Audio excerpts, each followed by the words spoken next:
You'll be All fine, right, mate. You'll be we fine. are on YouTube. It We is just live. You might not see it for a hot second, but welcome everybody. Thanks for stopping by. Stone and I decided, well, really, Stone kind of put her hands up. Hang on, I'm gonna mute my little self on the other side of the world here. Yeah, so we have a Loreli. I'm not sure how to say your last name, Loreli. Lorelei Drock. Rock. All right. Cool.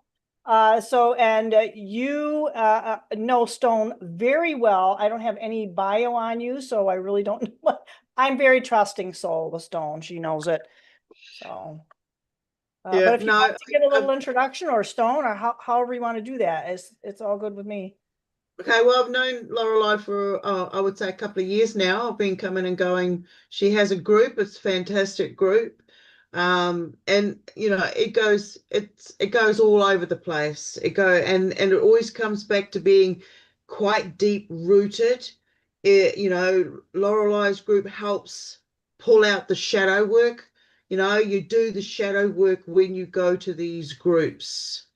And this is what it's about. Respect when you go into these groups, and the amount of energy flow that comes back is immense. So that's how I met Lorelei, through these groups, through sharing of our experiences. And over the years, now we've discovered we've got other connections. So, you know, I welcome Lorelei and thank you for the absolute short notice. You know, if it's meant to be, it's meant to be. So this is absolutely magical. And thank you, Auric, for bringing us in. And yeah, this is going to be a ride. You know, oh, this is going to be a ride. So anyway, these two haven't met before, so this is the first time that they've met. Yeah, that's the intro. Let's go. Yes, absolutely, 100%. I'm up for Yeah. that. I mean, already we're waiting, kind of organizing things like, oh, by the way, I sent you this. I don't think you watched it. Oh, here it is. And it was like, oh, okay. Yeah. Deep No, as it. the video you showed just right beforehand, there's the picture of Princess Diana that was in it.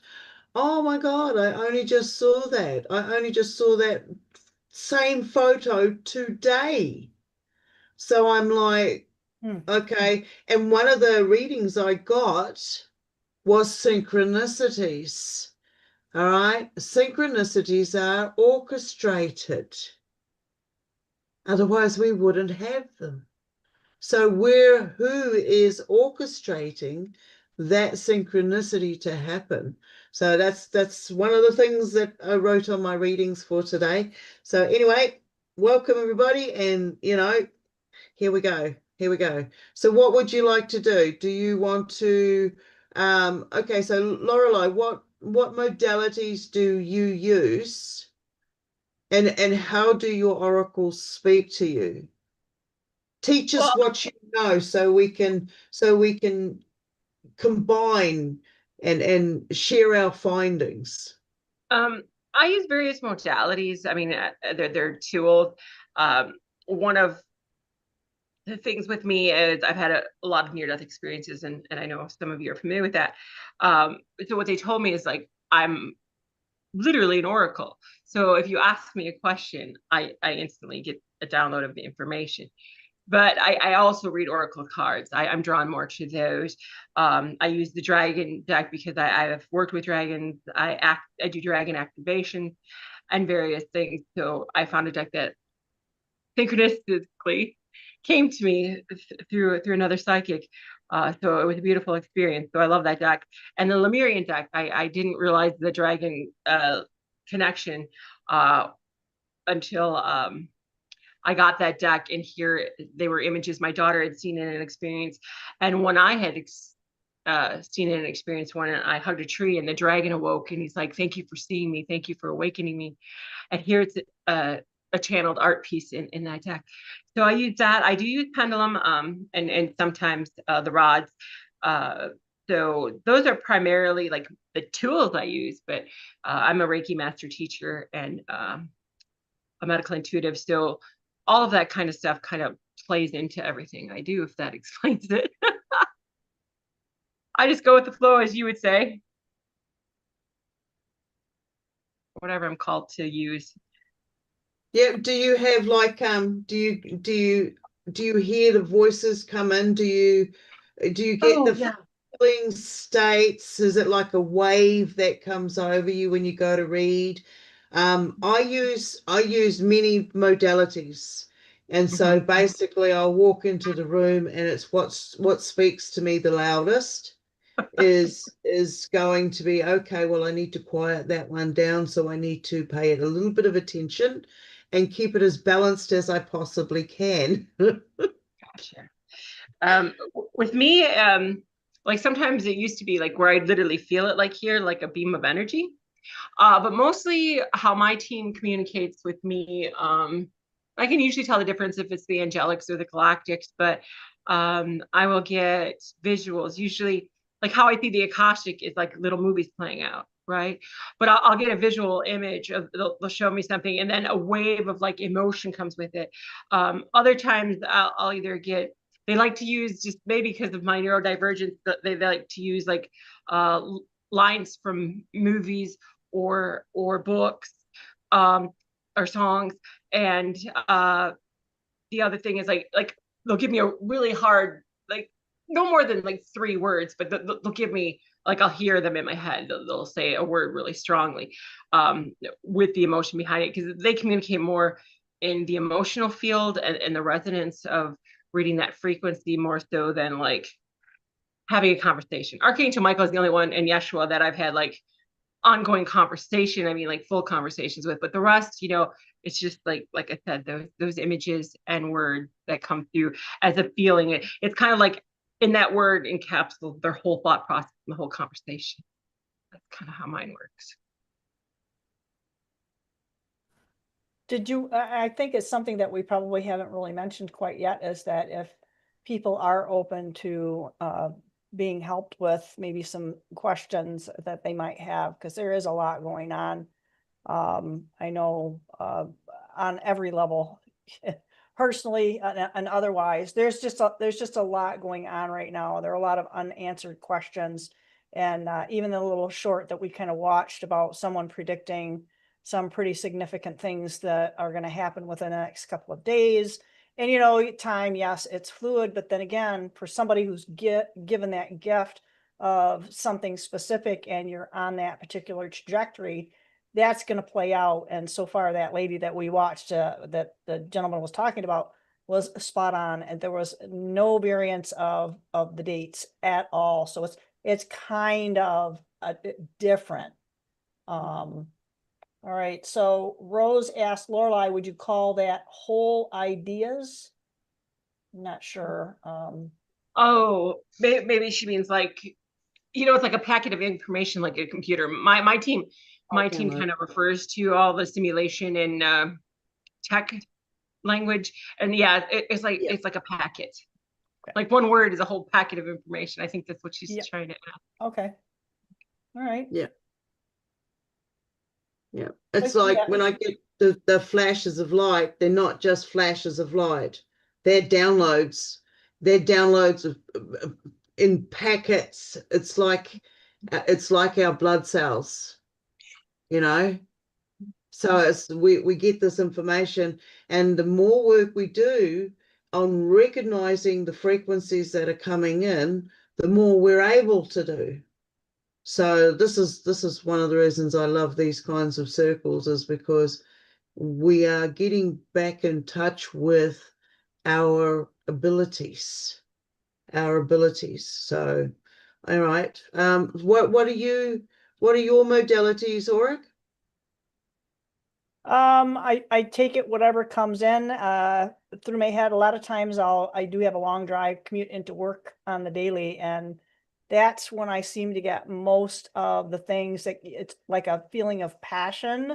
Could be something I'm just zoning and driving, and I have a disconnected phone that it's not connected to anything, and I just use it as a dictation device. And so I haven't edited it in years, so I'm trying to go through that and edit it, because it's like, what the heck does that mean? And you go back because hey, good old autocorrect. But yeah, it's just kind of like, I don't like to say that they're messages. And I think when we were talking to Elsa Dillon the other day, she had made a reference to Conduit. And that really made the biggest sense to me, because when you have, it's almost like that fiber optics, they're all connected. We're not disconnected from anything, period. It's the light has to be initiated, started, activated. So we're definitely connected. We don't have to connect to anything. We're already there. We just have to remember how to activate it. It's like, where's the start button? You know, what's missing? And then, you know, I was very, very much a very traditional beginning, you know, Christian, and, you know, a lot of the stuff I'm doing today is very much taboo. So I guess I was the rebel child. So you know, with the cards and everything like that. So yeah, it's just the oracle cards. I do have a pendulum. I guess it's just kind of whatever happens. Sometimes, you know, people like to call it light language. I don't call it light language. It is a language, but it is something that comes in, and it's like you said, Lorelei, it is a coded message. And when somebody says something, or you feel something that's triggered, and not all triggers are bad. Okay. I work in mental health. Stone's got a psych background too. And I'm telling you, triggers, if you feel they're bad, they're the catalyst for you to do something positive. But these triggers I get, it's like that activation to that that fiber optic that brings in that idea. I feel like something's like when I came in from outside today, I felt the whole backside of my head. Technically it would be called occiput, right? So it was that whole area, and it was just throbbing. I was like, okay, I think I'm going to take a break now. Yep. I think I'm going to take a chill, and we'll see what happens. And all of a sudden I'm starting to feel like, okay, something good is going to happen.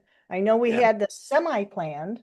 And Lorelei was gracious enough to like just pop in and just kind of say, hey, sure, why not? You know. But yeah, as far as the modalities, I don't think if you've been doing this for whether it's been 50 years or 5 days, it doesn't matter. If you're there, you're there. Yeah. You're there. If you're feeling it, go with it. Yes. And I think a lot of people are stifled by that, by society. And I love how you said that, because like what my team, the verbiage they give me is being divine conduit. Like I would never say I'm a healer, I'm a remembrance guide. You know, like I channel it. I don't take credit. I always say what spirit wants you to know, they'll give you. It's not me, you know. But so I love that you were talking about being a conduit. That's awesome. Yeah. I accepted the conduit thing when I was able to decide. I always loved this crop circle. It's the one with the big gray and the big disc. And in translation, it was the conduit is closing. All right. That was the message I got, was the conduit was closing. And so I had to figure out what the conduit was. And I was seeing portals opening up all over the place. It was like a shadow city on top of us. And I'm like driving along and I'm seeing this and I'm like, okay, so this is what you mean by portal conduit. So I now am the conduit, and the conduit is closing. Now, was that a bad thing or a good thing? It's a warning to someone that something that they were getting is closing. Something else is going to be opening. So when I saw that, okay, my energies were going somewhere and they weren't being used by me, I was able to stop that flow and take control of it, take ownership of it back. That's my sovereignty. And then I said, no, now I'm going to learn how to fly. And that's what it was about. It was about they are letting others know that we are waking up to all our abilities. And so the conduit is closing to me was I was going to say the terminology behind it was we're all stepping back into our remembrance. So, and yeah, there's been a lot to do with this because there's been so much energy that's been directed to the 4th of July. That energy can be manipulated and used in other areas. And I feel that's what was happening, but there was a nice big bright energy that made a dent in that. All right. Okay. So we're not alone now. We're not alone. We've got someone who's trying to come in with a message. It's like quite strong. Oh, I have a message for you, Auric, about the sensations you feel at the back. I freaked out when that first started happening to me, but now I look at it like it feels when you relax into it, it feels like some sort of helmet thing that they're putting on, and it goes from the back and it comes over the top and it comes down the sides and it goes back to the back. It doesn't it's not heavy. It's not heavy. And it's like for me, it allows another form of communication. I'm just holding some voice off, some energy that I'm feeling is really quite intense on this side of me. And I'm like, no, no. If you're going to say something, I can hear the space that you're in. So now clearly relay your message. If there's one there. Okay, I'm just going to keep talking and see what comes through, but there's something there. So here's the thing with that, with one of the things that's important when you do start to open up to these things, because you can get bombarded. And it's Stone and I don't think we were talking about it and publicly. We probably one of our many non-public chats about how, when you hear these things or feel these things, it can be very overwhelming, because let's face it, people, when they are in these other spaces, it could be a dimension, could be other things that we don't really understand yet, which I'm convinced of, that they are needy. There are a lot of them that are needy. And here's the thing is that don't let it overwhelm you, because we're the ones, we're the master of our vessel.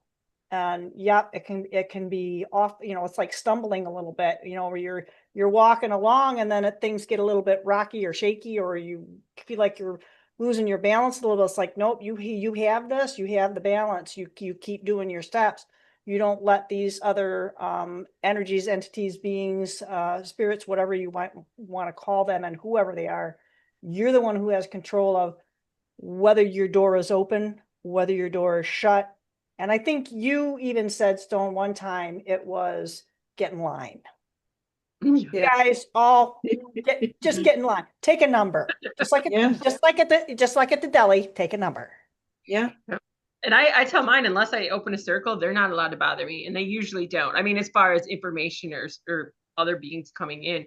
But I just wanted to speak to that, if that's okay. I had an experience where what you're talking about, because I was never aware that, like, getting this angelic and galactic and all these other downloads and even my other timelines communicating with me could overwhelm my physical vessel.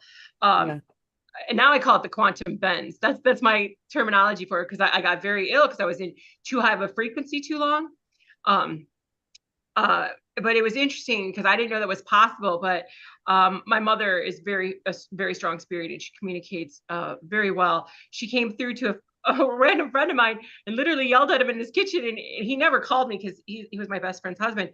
And he's like, your mom's here, she is yelling. He's like, you need to set your boundaries, you need to cut this energy off, you're going to be overwhelmed, like literally it could kill you. He's like, she couldn't get you to listen, so she had me call you.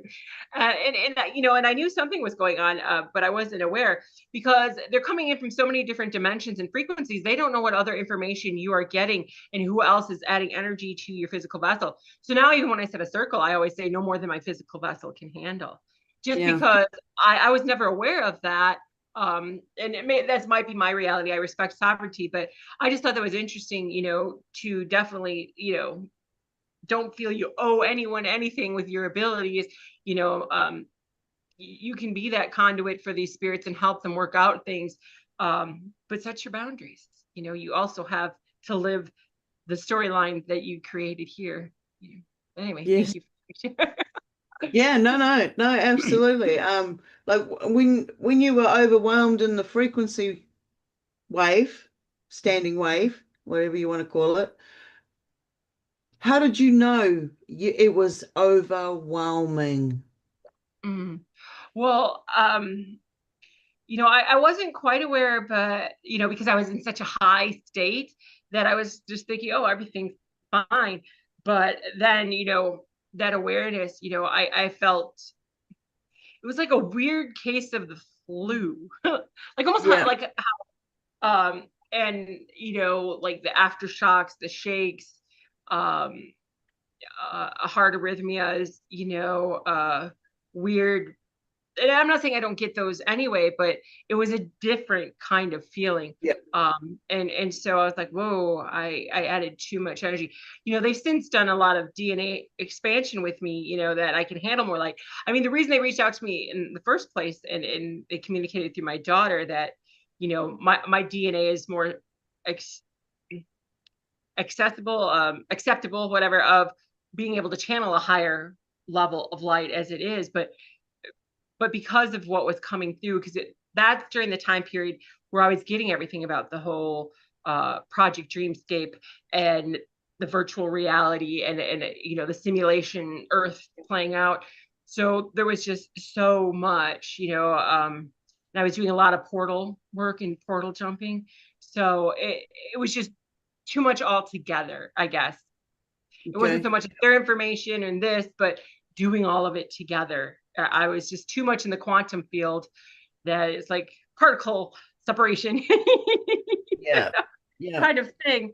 So there is that. And that's the term, that my team jokingly gave me, like I said, the quantum bends, because it literally, because I have a friend who was like a dive welder, and he got the bends, and the way he described it was totally how I felt being too long in that high of a quantum field frequency. Yeah. I've known that when I've come back from dimensions, I've come back with markings and bruises, and I call them my journey bumps. They're like, okay, well, I must have done this well, and these are like little codes that I can pick up on, because I don't attach myself to the trauma. The trauma tried to attach itself to me. So when I come back with a physical wound, I can go, oh, okay, I know what that's from, and appreciate it. And then I actually get to see a clearer picture of how I did actually get it, instead of being in that shock state where the brain's not even going to recognize what the hell happened, that anything even happened. Oh, you got a mark. Okay. So it's like when I gave myself that acceptance, I realized that there are the deeper work you do in these dimensions, and something's trying to come through now. The deeper work that you do in the dimensions, the heavier it feels. So when you come back, you can be having, like, I can sit here and a message or something will come in. Like right now, there's this massive, heavy, thick density that I feel like but I can feel that. I acknowledge that. I don't know what it bloody means, but by acknowledging that there's another presence, another state of yes, I recognize that, I immediately go into my data bank and go, what have I eaten that could have caused this kind of reaction? No, not no. No, okay. Have I had enough sleep? You know, I knock out all the logicals first, and then I go, okay, now if this pain is focused in this region is the heart source of that soul dimension. So like my heart in this third dimension here is connected. So in another dimension, my kidneys might be connected to that dimension. And if that makes sense. So when I'm feeling a certain sense of my person, I'll go, okay, well, there's a little tug there, a little recognize this dimension is needing a bit of attention. There's something that's not quite in balance there. So when we start doing all this spiritual work, we see we're not the only self of ourselves doing that. So in other words, other versions of our splintered selves are also doing this energy work. And by us doing that, we are bringing that alignment back in. So, we have more abilities opening up.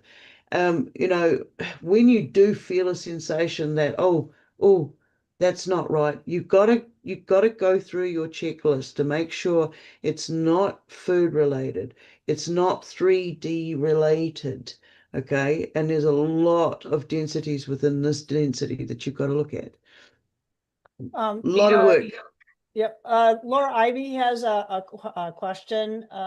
She'd like a reading on the information you posted above. The reason for all of this, downloads of deep imagery, writing profound truths while crying and crying and crying. So I guess she's kind of wondering what this is all about. I'm assuming, if I'm not interpreting that correctly, correct me. Do you just want this reading from Lorelei, or would you like us all to do a reading for you? Yeah, we do have a minute for a lag or a few seconds or whatever. So we'll give Laura a second to respond. That's the upside and the downside. We do have a little bit of a lag. So there we go. Yeah. And I just wanted to speak to that real quick. I was portal jumping with my twin flame and my daughter, and we literally had to kick her out of that field because that particular reality was becoming too real, because she had stepped on glass and she woke up with a slice on her foot, those type of things. And yes. My fifth death experience, and like you said, Amar probably, so I believe and validate that it happened. That's the only one I've ever seen a big portal of light open. And I was so excited. I'm like, I'm going home. Yeah, finally, you're going to let me. And I was grabbed by a being of light. I'm not sure, but, and ripped back. I'm like, no, you can't go. And literally I had purple, black fingerprint bruises all over my arm. And I had other people check it because it happened at a conference that I was speaking about near-death experience. Yeah. Of all places. So yeah. Oh, well, I think we should do a read. I think we should just do a ready? Yeah, Laura said she just wanted to read on a deep loneliness. Okay. Don't tell us too much information. That's all she said. All right, so I'm going to get my pendulum to pick the one that I'm going to pick. All right. And what was the lady's name? Laura Ivy. Oh, okay, yeah. Okay. Show me the reading from Laura Ivy.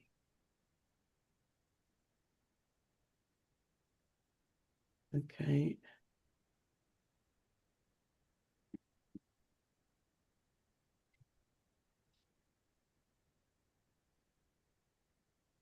Okay, show me the reading from Laura Ivy.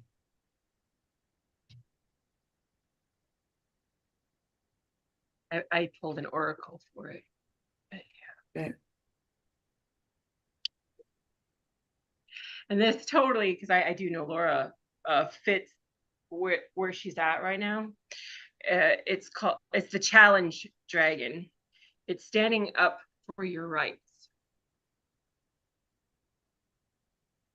which for me and in my understanding, and I do have the book of course interpretation, but I think sometimes when we're speaking our truth and coming into our own energies and figuring out who we are outside of other people's expectations and their idea of us, you know, we do feel that deep loneliness. We're mourning the person we thought we were and becoming the person that we are becoming. And within that, it feels very lonely because it's an internal personal journey. And sometimes that means we don't align to everything and everyone else that we used to align to.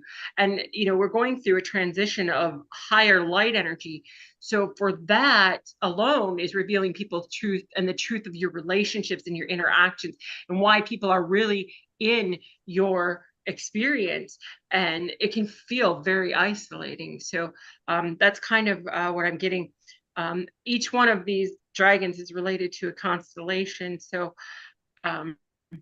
I feel, you know, very connected to that star system. But and the Sirius star, actually Sirius B for me has been coming through a lot, because I think there's a lot of energies and multiple live connections that's coming through. And so I just see some of that rectifying itself as you kind of find your tribe, in that sense of people on the same resonating frequency and who are doing the healing that you're doing. But that's what I was called to share. Go ahead, Christine. I'm sorry. Okay, what did you get, Tom? Oh, okay. Yep. All right. I got well, I have to do a hat change.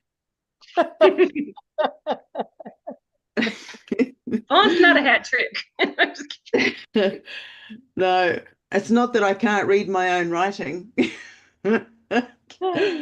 Okay, so I got Othala, which is heirlooms, which is heritage, ancestral. Okay, so we've got, and it's okay, that's the reverse. So I'm seeing that there was big upheaval, a change, because you got a reverse of it. So it looks like a big loss has occurred recently. A big emotional drain, okay, has occurred recently. And because it's heritage of land, that signifies to me as family connection. That's a heritage line. So family has caused a loss, or you've lost someone in there. That's only one part of the reading. So that was the rune. And then the next I got was the Seven of Swords. So there was avoidance, secrets, deception, and strategy. So it was planned out. So something here was it was within the family. It was a big family loss. That's what I'm getting on that one. And then I got on the Sabbath. So now I'm not sure whose Sabbath is what, but Sabbath to me means a day of rest. So this is like you've gone through that journey and now you're at your resting period. You're taking a breather. You're now looking at what decisions you can make now. It's not that far in the past that this occurred. This is still fresh and recent. The next part I got, which is usually the message,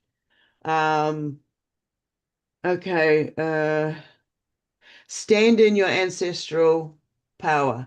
Okay, so the position that you are in your family line here, there's honor in that, regardless of who is doing whatever they are doing. So stand your ground at this point in time. This is you finding you. Okay, you're going deeper within yourself. You're removing a lot of that shadow stuff because it wasn't yours in the first place. And this is what a lot of this heritage, or when it says heirloom, that's past tense. It's not yours. Okay, it's not yours. You can let that go, and now you can grow into something else now, because you can see who is what, where. You are a living witness. So that's what I got for that one. I hope that makes some sense. Okay. What did you get, Auric? Just as what you were just saying, I got like a falling away again. I couldn't write away again fast enough. Fall again, falling again, falling again. So this is almost like you've been through it before. Maybe there's some nostalgia to it, or something. I don't know. It was something about, because it kind of was impactful for me, because cut the grass earlier today, and I'm thinking as I'm cutting the grass that how isolating some of the things that we do throughout the day, how isolating they can be, and how easy it is for us to isolate from other people that we don't align with anymore. And we can start falling into that head loop of, nobody understands me. Isolation is good for meditation and healing. And it's like I used to tell my people in mental health, is that it's okay to grieve. It's okay to feel that sad and maybe have that nostalgia. You just don't want to live there. You remember it, you acknowledge it, and you move on, because the memory isn't like real anymore. It's just the memory. Doesn't mean it didn't happen, but remember it, honor it, acknowledge it, and press forward. Yeah, there must have been something going on. I got my microphone in the way. But yeah, there's justice. And for me, this kind of is an interesting thing, because it's calling for balance. Yeah. And any one of these could be relating to you. They're pretty heavy things. I don't know, but if you look at this, if you look at that girl, look at the size of those bowls, man, they're like giant. But is that weight on her shoulders? I don't see that on her shoulders. That's being carried by a higher source. So maybe that's where some of that is falling on. And it's kind of like she's holding on. She's got it where it's balanced, but it's above her. So maybe that's where the feelings are coming from. Do you feel like you don't want to wait around anymore, or you feel like that you have some kind of deadline? Because I think time in and of itself is a bit of an illusion. Yeah. That's not really a awesome. whole lot other than that.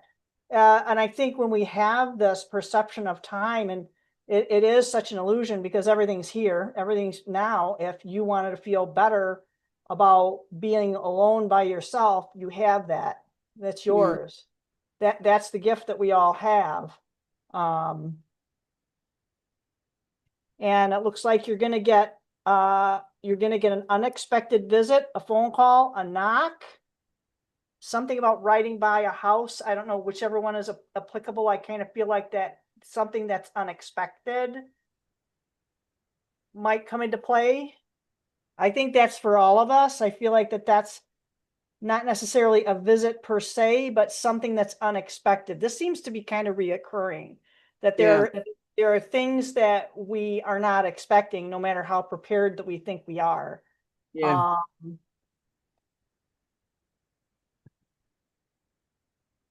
Yeah, and I think you're being asked not to be hasty. And it's a revelation and a realization of the power from within, and not being judgmental within yourself is the risk. Yeah. And the other thing is when people, you take things in and they don't sit quite right, don't take them in, because you take them in, that's the risk. And that's going to affect the balance that you've got going. So you've got all the elements, and it's like kind of secretive. So maybe somebody's been playing some games that have been secretive. But Yeah, it kind of feels like that's you not quite yet tapped into what you've been given. And I think Lorelei made a really good point about how you get these packages and packages of information. So that's perhaps that not being able to relate to other people because of your unique experience. We're all kind of the same, but we're a different facet of this very complex thing that we call this particular reality. So there's some kind of a partnership, some kind of I don't know if it's necessarily really a contract. This isn't about romantic love. This is about the contract within yourself. And I just keep seeing that deepness. And when you realize that you have this within you, and again, there is that conduit, remembering those conduits that are open. Grounding. Yeah. And a youthful mind. I don't read traditional tarot. Sorry if you're expecting that. You're out of luck. But yeah, this is the page of Pentacles. So it's not going to be like really quick, but the grounding aspect, and I don't know, it just kind of feels like you're so much more. This should have been a heart, because I get like this really there's like a big expansion, and maybe that's why you might feel like you're alone, but this aloneness is not really aloneness. It's just that it's like you're in that, we were talking about shifting and sifting. So people and things fall away. That's the sifting. And when we change our perspective, that's the shift. Yeah. So they're happening at the same time, and it can feel like you're a little on the isolated or alone when you're really not. Yeah. I know none of us really wants to hear that, because I went through the same thing. And it's like, because almost all the jobs I've had, they've been very isolating jobs. A lot of time in the car, a lot of time doing paperwork in an office, sometimes having the door shut. You talk to people, but there's no real deepness. There's no real relationship there. Yeah. Yeah.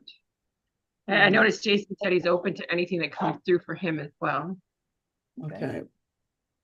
He didn't have a direct question, unless Jason had a question that perhaps.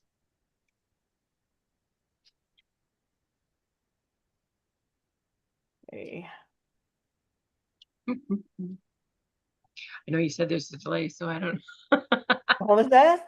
Oh, I know you said there was a delay between what we're saying and what they hear. So I'm just. They're a little bit behind what we see, but I think they see us on the good. It does take a minute for us to catch up to them. They're really, wow. Very much. Yep. So show me, Jason. But I definitely feel like I'm supposed to pull a card for him. I finally got my large deck. I had a mini deck of the Star Dragons, and I just got my large deck, and then Stone reached out, and I was like, oh, that's the sign. Synchronicity. Yeah. Just came in. I'm going to do that while everything else is going. See what they say. I don't know why. This and the Lemurian Oracle deck really speak to me. They just kind of. Yeah. Do you want to go first? Is he there? I think he's there. I'd have to check right now. Yeah, he is. Okay. All right. It's a card that doesn't want to come over, so. That's interesting, because this one has come up. This one has come up before. So I'm unsure. But this is the new deck, so it doesn't have any previous energy to it. Number 16 is coming through destruction. Oh, okay. It means, but see, people think of destruction as a negative, but if you really look into destruction, you know, things must be destroyed to recreate, to allow space for new energies to come through and new things to be created, you know, but nothing is ever truly, as far as energy goes, destroyed, right? It goes on to be something else. Even us. But it says releasing your anger. I'll just hold it close in case you want to see that. And my sense with that, and I'm gonna pull one of the whatchamacallit cards to go with that, is that, let me just double check with this. And the knowledge card is a fortifier to that, for this particular deck. So my understanding through this is that, let me feel into it, is that you have all the intuition, all the abilities, and this I say also because I know you, of where and what you should be doing and the perception of that. But it's almost like I feel like a sense of energy of being encaged. You know how a bird takes flight and wants to escape this cage. So, but I'm feeling the sense of that cage is something you created for yourself, out of safety, out of necessity, out of the expectations that are held for you, you know, obligations, monetary and family, and all of these things that are coming through. But the essence that I'm getting is it is now, it's time to take flight, you know, to destroy those barriers and boundaries, because you're the one that built them. All the blocks in your life you have created, rather than stepping fully into your authenticity and embracing everything that you have. And that the knowledge card to me speaks about the fact that you do have all that divine knowledge. It's instantly tapped into you. And it seems like sometimes, like, I'm getting, there's a trust factor, you know. There is this thing about being judged, or being wrong. There's almost a fear about being wrong, as well, and that's what keeps you encaged, you know, in that sense, because it's almost like you don't want to take the accountability and the responsibility of how somebody takes your message. And it's a reminder that that isn't yours. You are just, like we talked about earlier, the conduit. You know, how you deliver the message in your interpretation, you know, there's tact and directness, but you are doing a service, of being of service. But they're saying all that knowledge will be provided for you, and you have complete access to it. So it's a matter of trusting that, letting go, and destroying the blocks. Because they keep showing me like those giant cement roadblocks, like just crashing through them. Like, you know, stop seeing the block and see the possibilities. So that's what I'm getting. It's not so much through these cards, but what they're showing me. And if you notice, it's kind of interesting. They're having me highlight this. It's like almost like an angel in the background coming in, like, and they're showing you like where you have this whole team around you, and they're all waiting, like, we want to, you know, let's get into action. Let's get into action. And you're like, yeah, well, we'll you know, we'll take it. When, you know, you have the capability of being, like, they're showing you like this giant star emanating all of this light, yet you're like, you know, it's like putting on the damper on a candle, like, you know, that's too bright for me. I don't want to deal with this, you know, or I don't want to be that person, or I don't want to be too woo-woo, or I don't want to be, looked at with expectation. You know, like how some people are very much like, I want answers, please give them to me. And they're almost, you know, desperate. You know, it kind of feels like you don't want to be that person. You don't want people like looking to you with that type of power. Like you don't want to be your own guru, you know, in that sense. And these are your abilities. You can make them be whatever you want them to be, you know, and that just takes setting those boundaries and reminding people, you know, I'm just a conduit.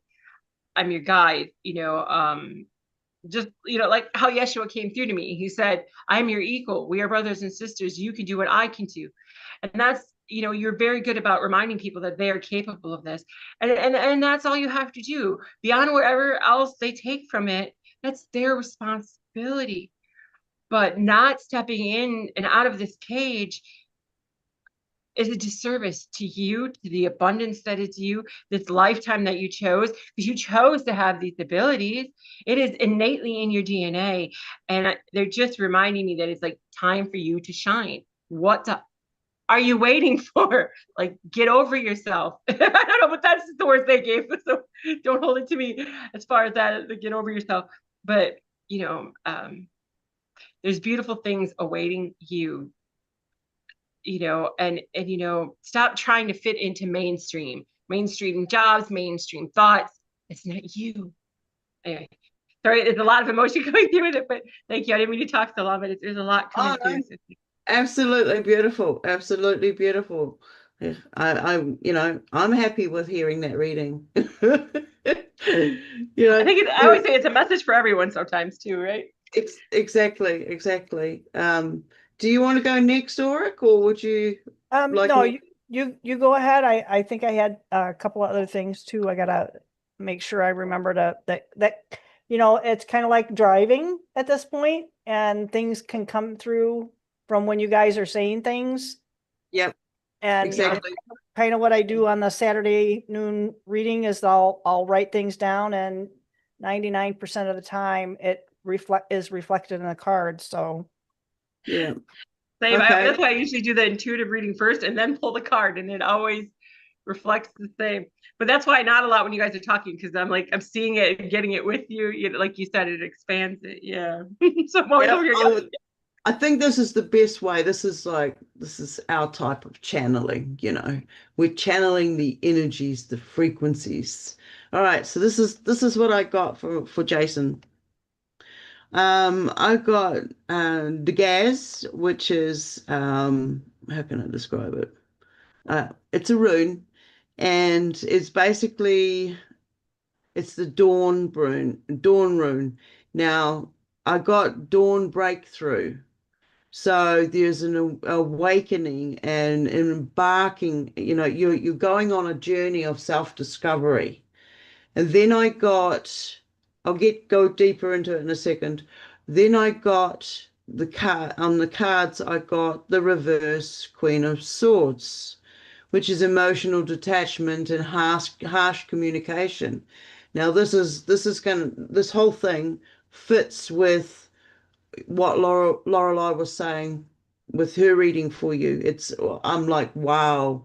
Okay, so the next one I got was the book, because I do the bibliomancy. So I do rune, I do card, and I do bibliomancy. And then I get the overall message from that, and then I put the message in. And then I go by those messages that came in with the corresponding one to the back. Now the ones on the back are for the whole world, for all of us. So, all right. So with the book for Jason, I got Gather the Pieces.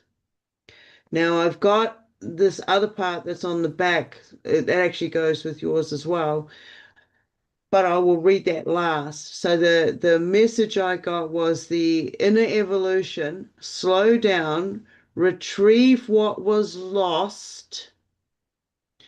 Mental clarity requires emotional healing. And then the one that came from that message was, okay, Okay, I have to read the whole message to you. I have to read the whole message to you.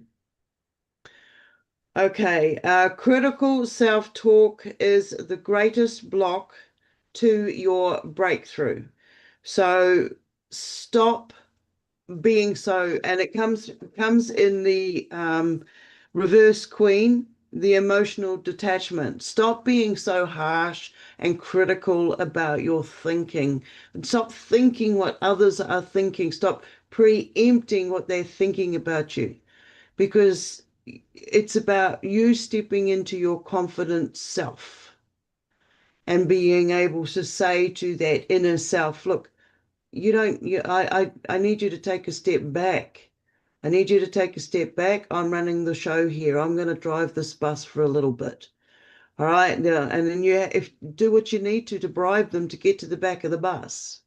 All right. And then that invisible wall will come up between them and they won't be able to get to the driver. You see what I mean? So you create that space that you need so that harsh self-critic leaves the station, okay, he doesn't come with you. You can step up and say, okay, now this is what I can do. This is what I am doing. All right. There's no try. We just do. All right. And we find out the results at the end of it. There was this thing about the hurt. Okay. Where does hurt come from? Hurt comes from you believing in somebody else not to fuck you over, excuse my French, not to hurt, not to do a wrong to you, because you do your best to endeavor not to hurt that person. So when we are wronged, it hurts, and then that leaves an imprint. But what is it? Why does it hurt you? How much emotion did you actually put into this whole journey? That's where the hurt comes from. So when we can say, well, it's not ours, actually, it's not actually ours. This was created elsewhere. I'm not that person anymore. I've grown past that. So when it comes down to the self-talk, hear your positive affirmations. Feel those positive affirmations, because you are a conduit. You are a portal. You've tapped into so many different areas that are available to you. You know, I'm looking forward to you using them. I would like you to do a reading for me sometime. So, yeah, tell me what you get from it, and yeah, okay. So that's it. Basically, you're stepping into a new version of yourself, a higher version of yourself. You're going to slow down on this critical self-talk. You don't need it anymore, and you know that anyway. Stop procrastinating on your inner self work, right? We can never know enough. We can never know enough. Allow yourself to grow, to blossom. Anyway, that'll do. That'll do. That's mine. Thank you. I hope that's helped you somewhere along the line. There you go. Or Yeah. Self-deprecation. I think it's like some kind of a disease or something. Oh, wow.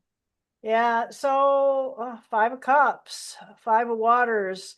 So is that kind of self-deprecation or what? I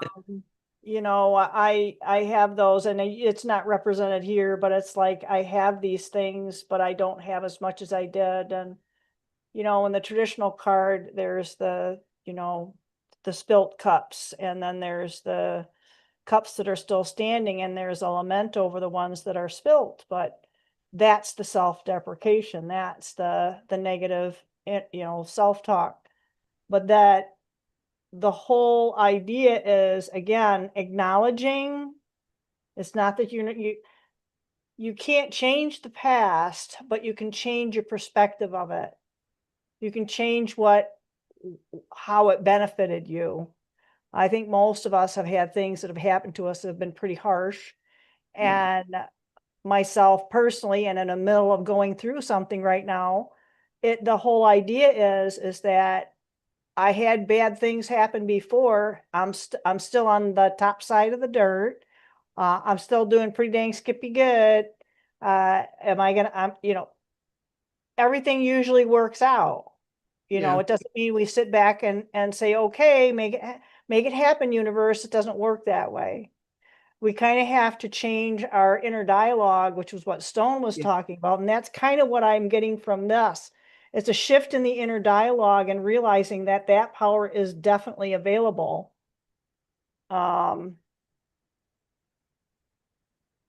It's a journey. Yeah. It's a journey of taking action. And I don't know why that came into my head. I don't know if it has anything to do with the Three of Wands, but you can either be the bug or the windshield. You know, this dude looks like he's pretty much in control. He's aware of what's going on. He knows where he's at, and he's not traveling there in a hurry. So there's an awareness that you're not going to expect to make things happen overnight, and it's going to happen like scales falling away. I don't know where that, I mean, she doesn't even have scales on her, and she was like a fish. And reconnecting to your heart center and reigniting that passion and loving yourself. Because, you know, this whole idea of the whole, you know, negative self-talk and the inner dialogue, it's so freaking easy for us to sit there and think, you know, that neighbor, they hate me, and you know, oh, I can't go outside, or I can't do this, that, or the other because, oh, they're thinking this. You have no freaking idea what they're thinking. You have no idea what other people think about you. You know what you think about you, and you know what you can think about others. And that's where this heart center needs to come in. And there's something about that sun behind this guy's head. It's those are the conduits. Those are the spaces where those are, oh, I used this the other day too. It was like a roto-rooter. That's too funny. Like somebody once called me a spiritual rooter. Yeah, the conduits, it's like, dude, blow them out. You know what I mean? And it feels good. It feels good because there's some physicality to that imagery, and doing physical things, and it doesn't have to be things that are, you know, necessarily violent, like even like going to the gym, if that's helpful, great. But even doing something around the house or for yourself, that's the other thing too. If you like going fishing, if you like going to the gym, if you like hanging out in a certain place or a park or whatever, that's going to be really important. And I think that the isolation is one of the worst things that we can do. But the other thing too is, don't overwhelm yourself with feeling like, well, I've been home by myself. I haven't talked to anybody in a day. I should probably go out and talk to somebody, or go out and do this, or go. Don't force yourself to do things, because that was me for a long time. And it doesn't work, because then you feel I'm that person that, you know, somebody says, oh, you need to go down there, just go to a movie by yourself. You can do that, and you can do that. So that's kind of like, I don't want to be that person sitting in the movie by myself. I mean, I might go there just for the popcorn, but I'm not gonna go to the movie just for the sake of going to the movie and going as, yeah. And it's like, go take the dog for a walk, go take the cat for a walk. And for Stone, you take your chicken for a walk. I don't know. Your armadillo. I don't know where that came from. Yeah, it feels like it. Oh my Yeah, God. because hey, maybe you got your armor on and you're ready to, you know, guard yourself. And, you know, I walk my dog, but most of the time if I walk her, it's going to be probably 2:00 in the morning. If I'm awake, I'll just go take her for a walk. I don't want anybody to bug me. I want that to be like my chill. That's my chill time. But yeah, I mean, again, I hope that was helpful. But When yeah, when that last one you held up, with the sun behind his head, I saw that as an you know, more of a higher awareness and an illumination of awareness. And when I did the runes, the dawn, that was the rune that came with the dawn as a representation of the, you know, awakening, the awareness, the, you know, the energy rising up. So that was interesting that you pulled that one and it had that imagery on it at the same time. So and I yeah, like that card too, because it does have that, like you said, it's self-awareness, but it's also the awareness of outside of yourself that you're yeah, not necessarily aware of. You know, it's like that subconscious aspect of yeah, ourself. But in that card, what I really like about it is that it has the heart, and it's like it's huge. It's very prominent in that card. And it's stay tapped into your passions yeah, and don't be ashamed of them. Enjoy them, revel in them, as long as they're passions that are, you know, I legit, healthy. You know, say, I used to work in substance use disorder facility, and it was like somebody would say, "Well, they don't have coping skills." And I said, "Sure, they do. They do not. They, you know, they drink blah blah blah blah." And it's like, well, yeah, that's their coping skill. It's just not a healthy one. So we have to yeah, make sure that when we do things, that it is healthy for us, and you know, that's for everybody. Mhm. You yeah. know, that's You know, not just for one. That's like everybody. Mm, and I love that card too. After my fifth death experience, I would see that, and I call it being Christed. You know, where there's that halo like that, and I started to see it with around people. So for that to show for him is really huge for me, because it says he's embodying that light, like he is going through that transformation where he's embodying all of that and the knowledge that comes with it, you know, and you know, and in order to do that, you know, that heart center, which is also in that card, has to be open. So that's a beautiful read. Thank you. Yeah. yeah, All right. yeah, Guarded. I just, oh, I wonder what's in here. Yeah. So it's being guarded, and that's the hardest part. And that this is for all of us, is that there is that risk too. And that was pulled earlier, that we feel like we are in a risky position, but we can't hide ourselves. We can't hide ourselves from taking those things that make us feel uncomfortable. It's just part of where we're at right now. All of mhm, us. Yeah. Yeah, it's a time for definite authenticity and to step into your true path. Like, what did you come here to do? You didn't come here to play small. None of us did. You no, know, it's the conditioning and you know, expectations that have put us into these boxes. And that's why that destruction card really spoke to me too, because it's like, as a collective, you know, it's time to destroy those barriers. You know, they don't belong into the energy that we are stepping into on earth mm, in general right now, you know. Yeah, I know one of the tower cards I have, it does not look like the tower. Like most of them, they show people falling out in fire and things crumbling and all this, you know, turmoil and whatnot. And I have this one that has like really strong winds, and you can see the nature around it is yes, it's in turmoil, and then the tower is there, and it's really ornate, and it doesn't look like it's really moving, but it also looks like the door is open on the bottom, and it's like, okay, so it's an inner cleansing. yeah, The tower is almost like your vessel, and that's pretty freaking uncomfortable if you got something going on internally, as opposed to what the structure you see on the outside. So I think those can be just as much of a challenge to overcome that as opposed to something that's more physical. So it's the emotional stuff, and people suffer or experience or carry that emotional trauma along with physical trauma. That's like the double indemnity. Yeah. Yeah. You know, and well, we are my talking about Jeopardy, so you know. Yeah, there you go. Yeah, you know, my thing with all of that, you know, like where I feel like I'm being called to focus and everything else in my own path right now is, you know, addressing body consciousness and, you know, how emotions play out and what pulls from the quantum field to manifest itself.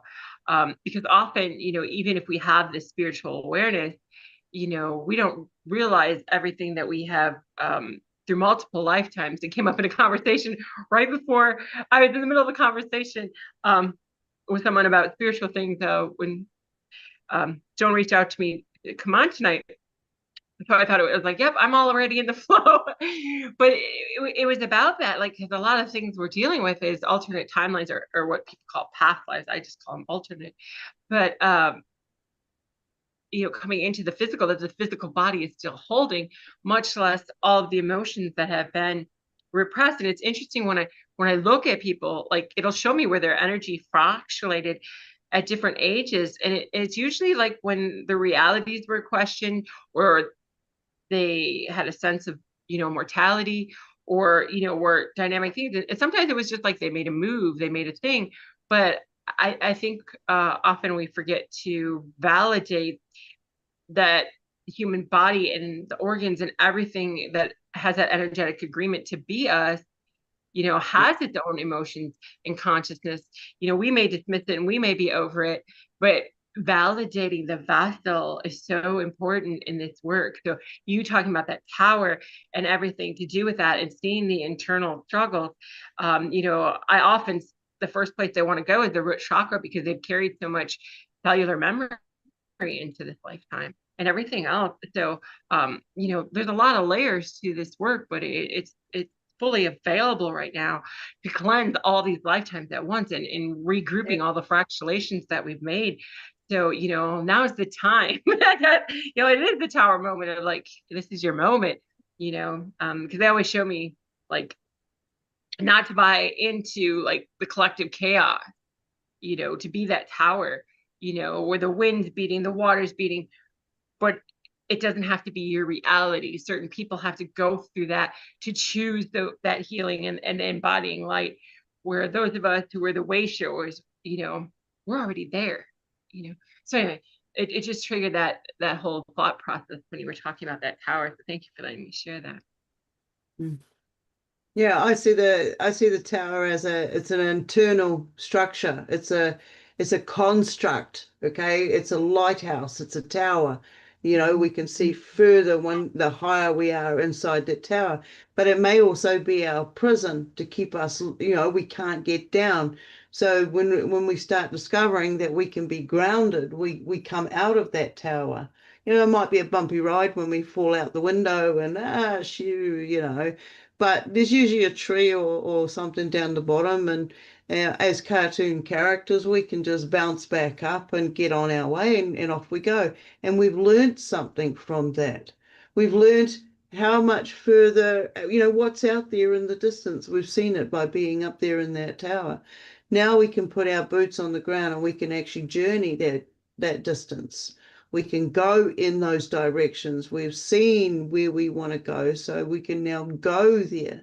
So, you know, when I do interpretations of the cards and readings of what shows up, it's like I don't just look at the picture. The picture really takes me down rabbit holes. It takes me, you know, there's so many elements. Like I got to get past the emotions and the passion and whatever it was that the creator put into that physical object in the first place, being the construct.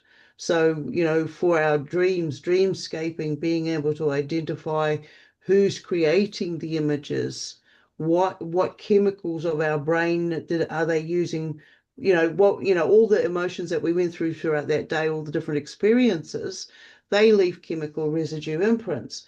And so whatever it is can tap into that, and then we go into a dream state. They're using those memories and imprints against us.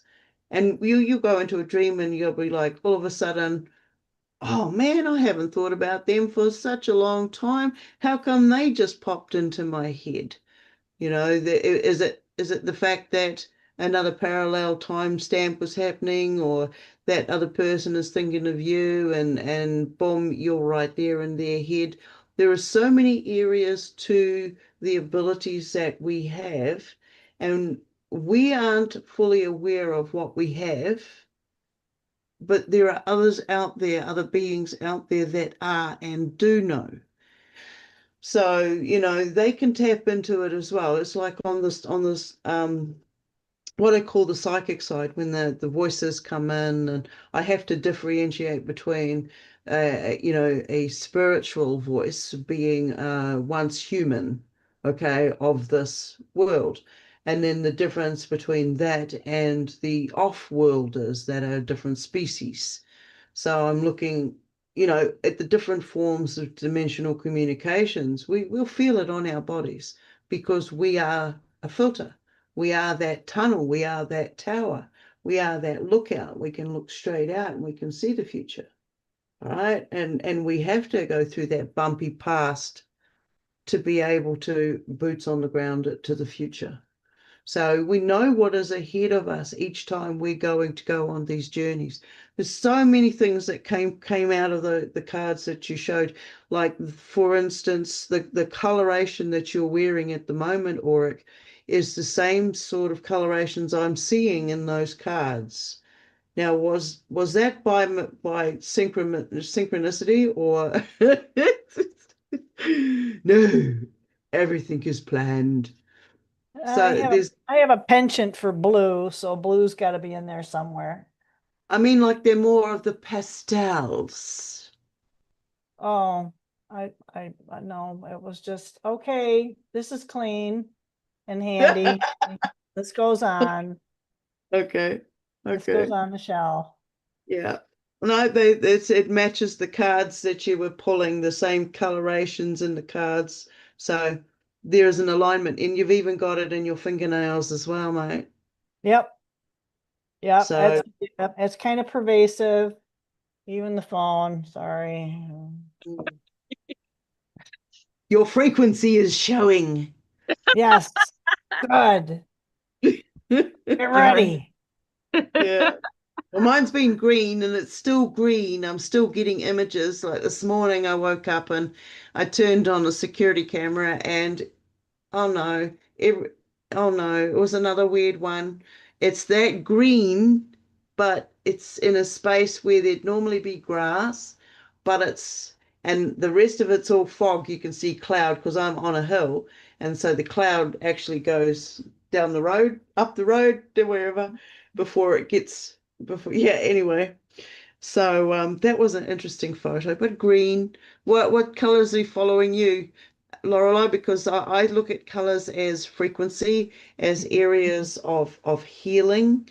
So like if I'm being really pestered in one area, I can end up identifying what it is by laying out. I have a container full of old colored pen lids, and I'll drop them, like doing other types of bone readings that I do.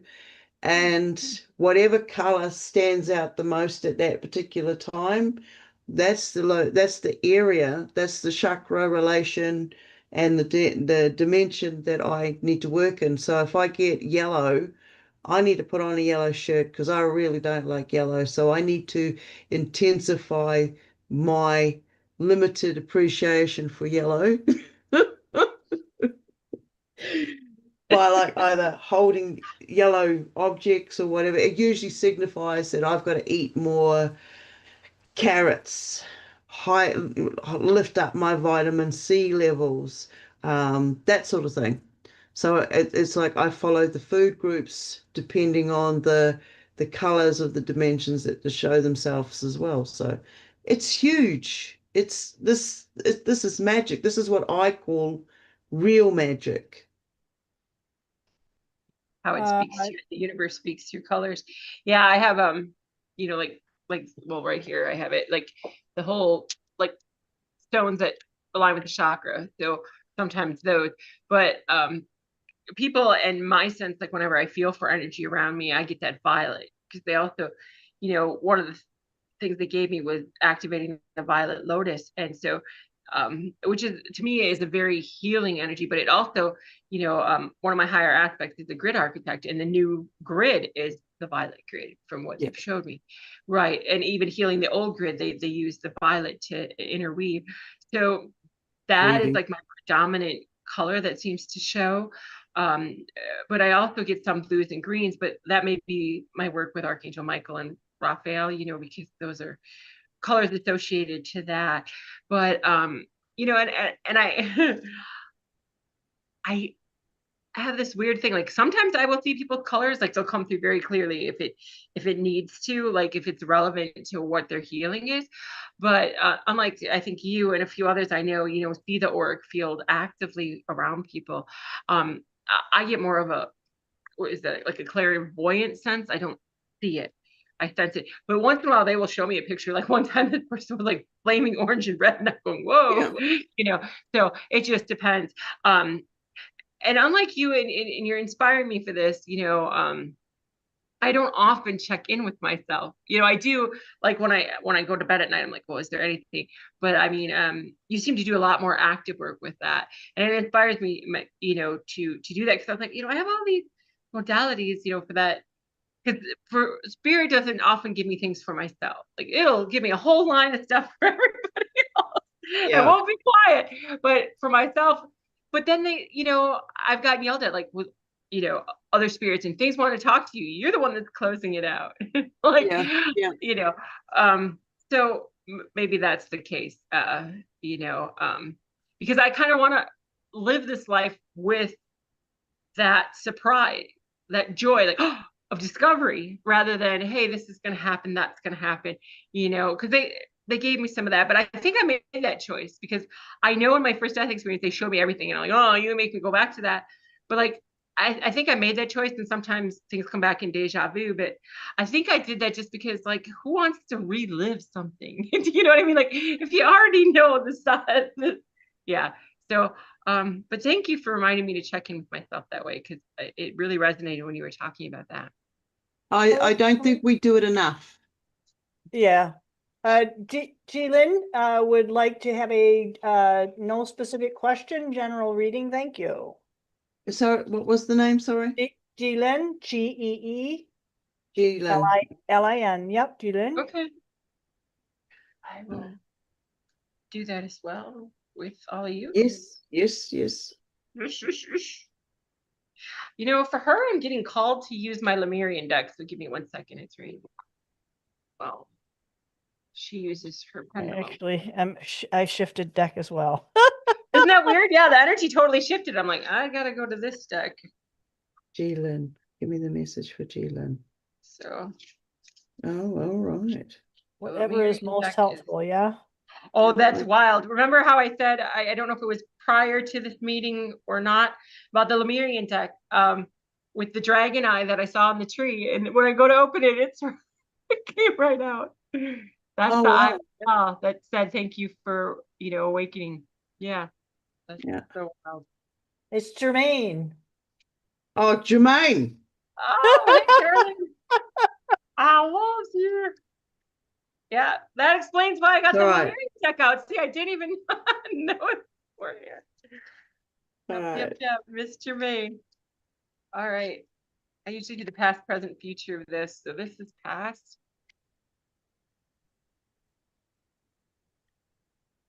The other one's a 1-card draw. Yeah. All right. And then future.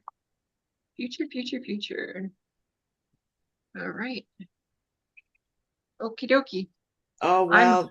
I'm set. If whoever wants to go first, I don't care. No, you can go first. We're doing that circle. I just went through what I wrote, because I like to pull my cards and my modalities at the same time, and I have my method that works for me. So I end up doing 2 or 3 different modalities at the same time. So when you get the similar message in each of them, it's like, and then the last one being synchronicities. This is going to be so funny. I know. I'm loving it. I can't wait to. Oh, go on. Are you ready? Have you got yours ready? Look at Just me, like I'm when we sitting did there rubbing the, my hands like a naughty little. well, just like when we did the when we did those rods together, I just could not believe, like, we instantly both get the same answer. We're on two sides of the world. But I'm just saying, it was so wild because they instantly were doing the same things when we did the rods together. I've got So my I rods we if read you want to together. have a go later on. For the past, and this is interesting, I love this card. I love the artwork, the channeled artwork in the Lemurian deck. This is vulnerability. Ooh. Now, and like I said, that was a past thing, and I feel very much that that relates to, you know, having to, you lived a life for other people, service, children, all of those things, which I know about you, but the vulnerability comes in with you had such extreme empathy for everything that transpired. You took a lot of that into you, held on to some of that. And then there's the vulnerability of being honest with yourself, like this aspect of my life in following these expectations and the norm doesn't really fit, you know, like you were discovering yourself and being honest with yourself. So there was some change of that. And also I'm getting that you were very, I don't want to use the words naive, but like you saw the world in a positive, loving light. So a lot of the world's ugliness, you know, you weren't prepared for that, you know, and you were vulnerable in that state because you weren't, that wasn't part of how you perceive the world. So it kind of like, it feels like it blindsided. So there was some healing and releasing that needed to come around that, of, you know, forgiving yourself. You know, there's nothing wrong with having that, what they want to call childlike innocence of how you see the world as beauty and complete, because that is how we manifest the new world, is to see it whole and holy and joyful, and like the innocence of a child, the magic of how everything is and is created. So that's coming through, which is interesting because then and I wasn't even reading this when I was looking at the card, because the second card of present is the journey to wholeness, which to me speaks of what we were just talking about with the other card that was coming through, you know,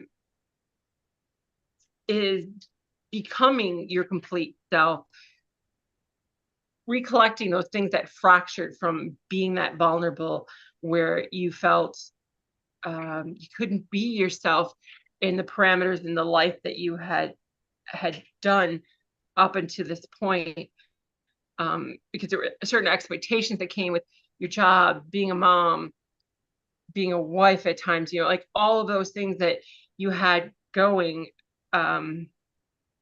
you were living someone else's idea of you. So now it's coming into the journey of, who am I? How am I manifesting in the world?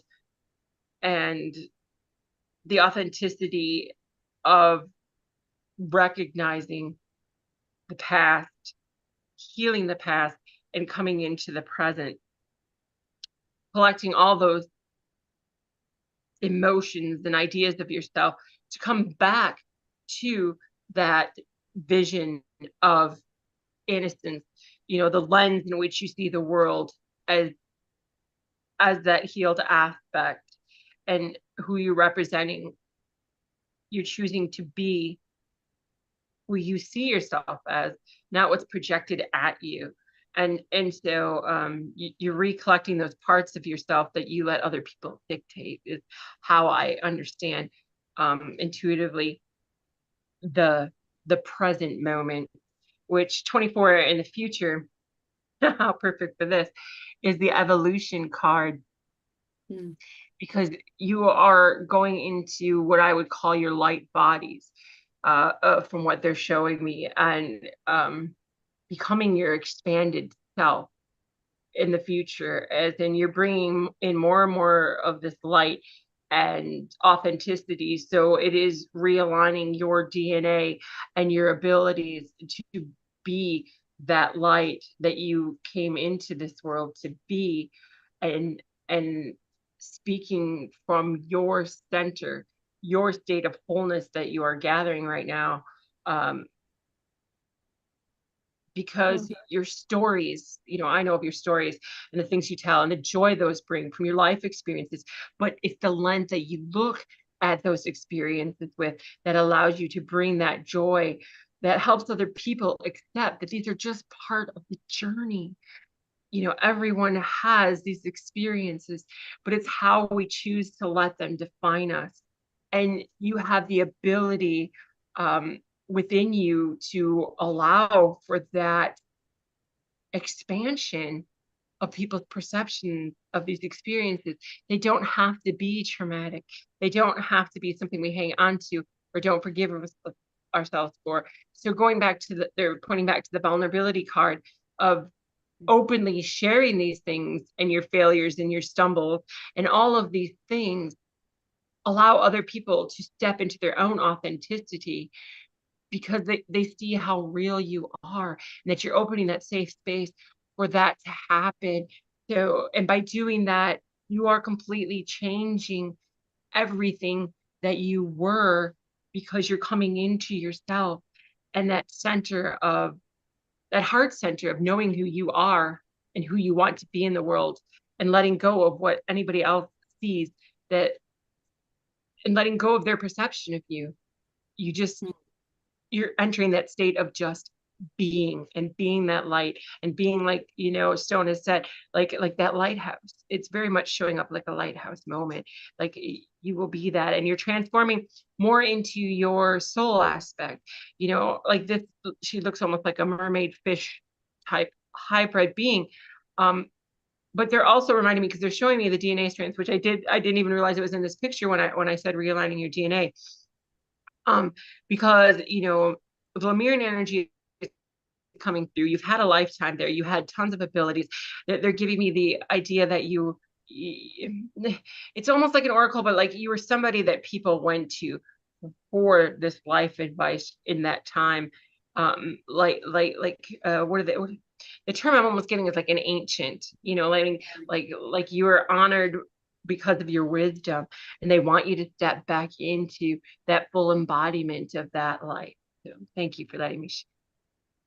Yeah. Go for it, Stone. Yeah. Sorry, what? Go for it.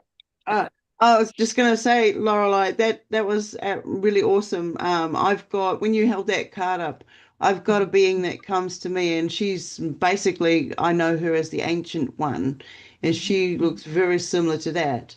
They come in threes, 2 to 3s. This one came with 2 others. They came with 3. They can change their color and their size appearance. And she said that she's not a mermaid and she is not a naga. She is an ancient one. And in your card, I saw that there were DNA strands. There was multiple DNA strands. So that's, to me, that's multiple species. It's not just one incarnation. That's many. And then you've got the jellyfish, which was electrocution, zap, zap, zap. And it was zapping into the present DNA structure that's there. So there, that is insight, that is energy. Anyway, I'm not meant to be doing your reading, so You're also, it's her reading, so add to it. Go for it. You can see where I go. Oh wow, I love this. Yeah, I get lots of information when other people start to share theirs. That's why I'm like heavily nodding, because they're showing. Yeah. So I totally. So, you know, that's the beauty of doing these things together, because we get a fuller picture, you know. Yes, exactly. All right, for Jermaine, I got the rune, which is Jara, which means a year. Okay, it's so a year is time. Okay, so this is going to take time to, okay, with it I got peace and harvest. So you've done a tour of duty, and now you can rest and replenish. The next one I got was the page of clubs. I got enthusiasm, new ideas, new adventure. So this is probably not going to be the last time you do this. So moving to the next one is, I just felt like I heard you say something then.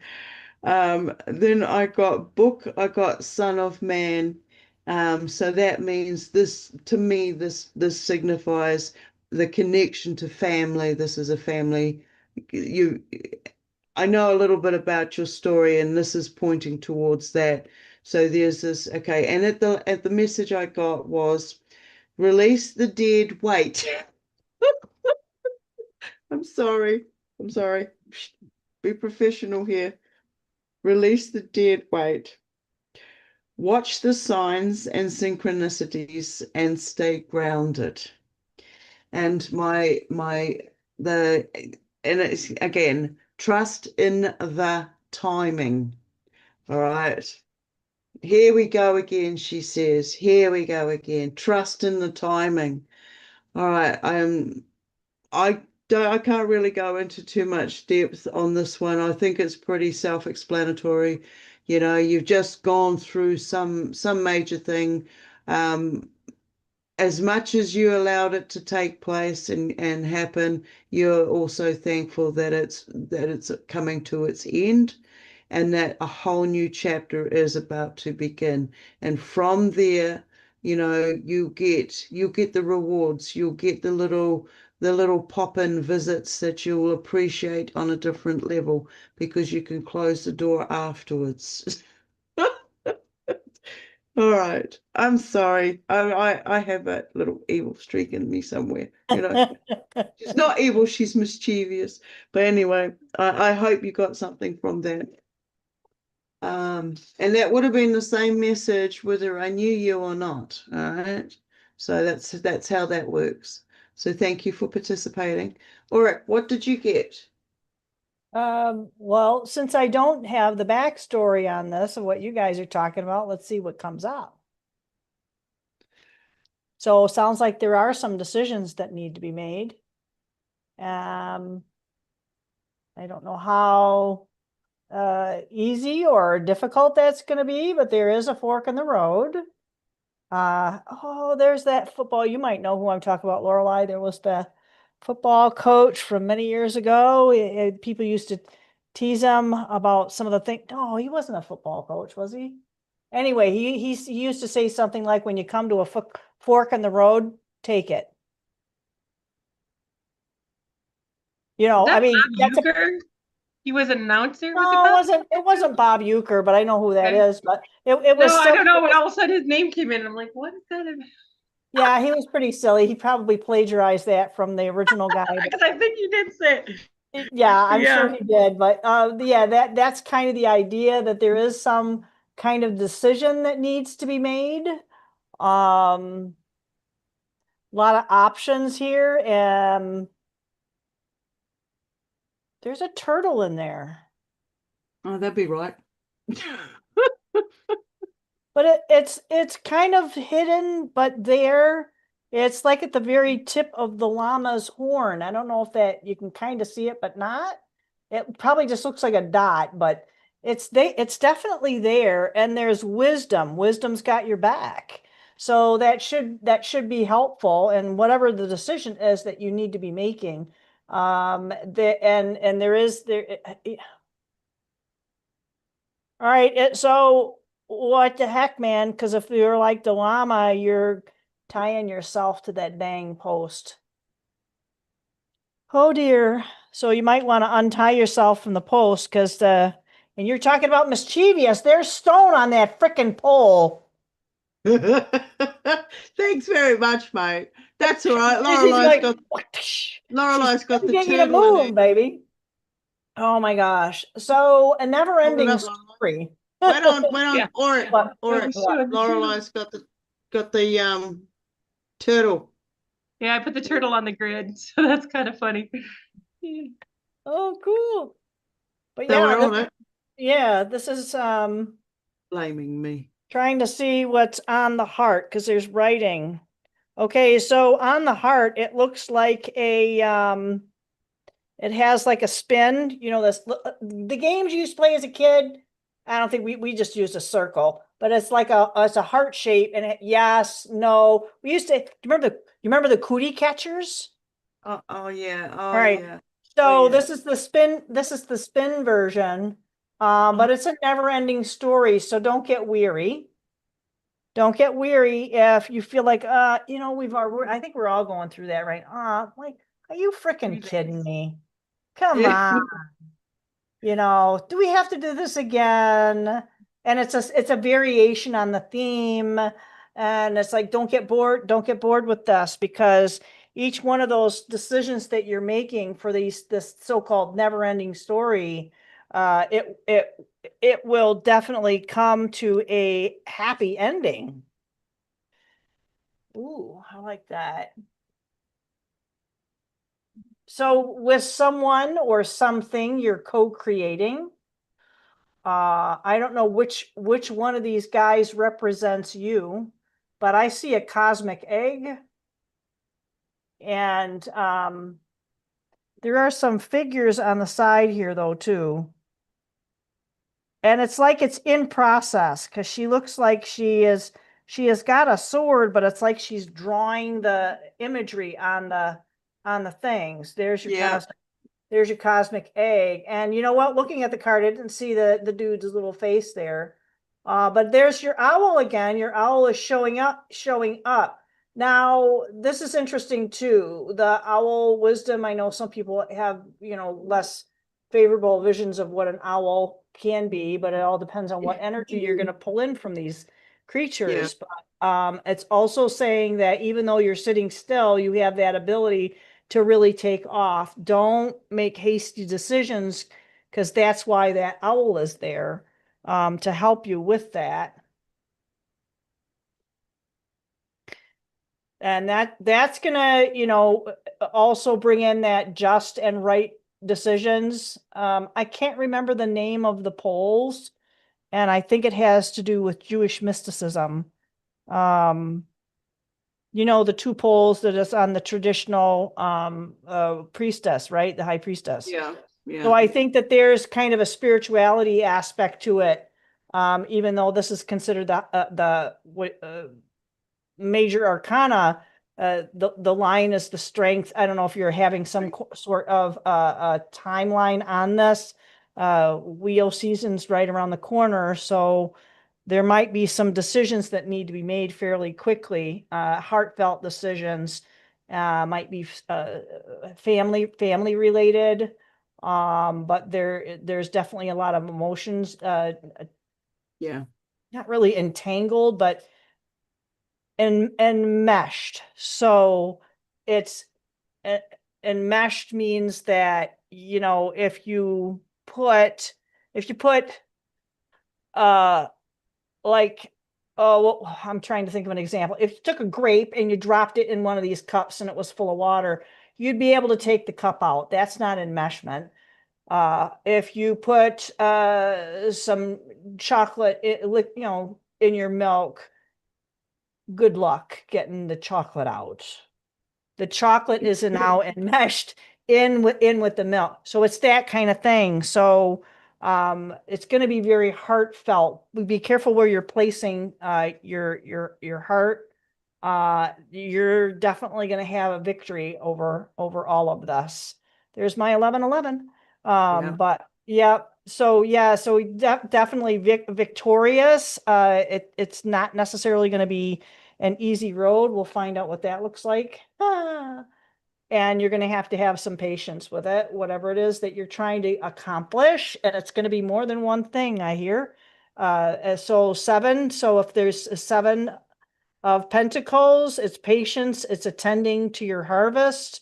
You know, I've heard people say is that you might be questioning at some point, is the juice worth the squeeze? You know, you just keep on keeping on, and that's going to result in, you know, this just and right. You're going to be very satisfied with this. You're going to be very satisfied with whatever it is that you're working on. It's going to be a transformational experience. I know a lot of people get like freaked out by the death card. I think snakes have a lot of wisdom and power and strength. And if you're shedding an old skin, dang, Skippy, people better be watching out for you on this one. You're gonna love it. There is definitely a powerful twosome. There's something about duo, tuo. There's something about two and liquidity. Okay. Yeah. Doesn't mean anything to me. Like I said, Yeah. I don't know, but the backstory. I hope that was helpful. And there's a lot of water here, and I know you have a little mermaidy. Look at the back of these cards. Just saying. Yeah.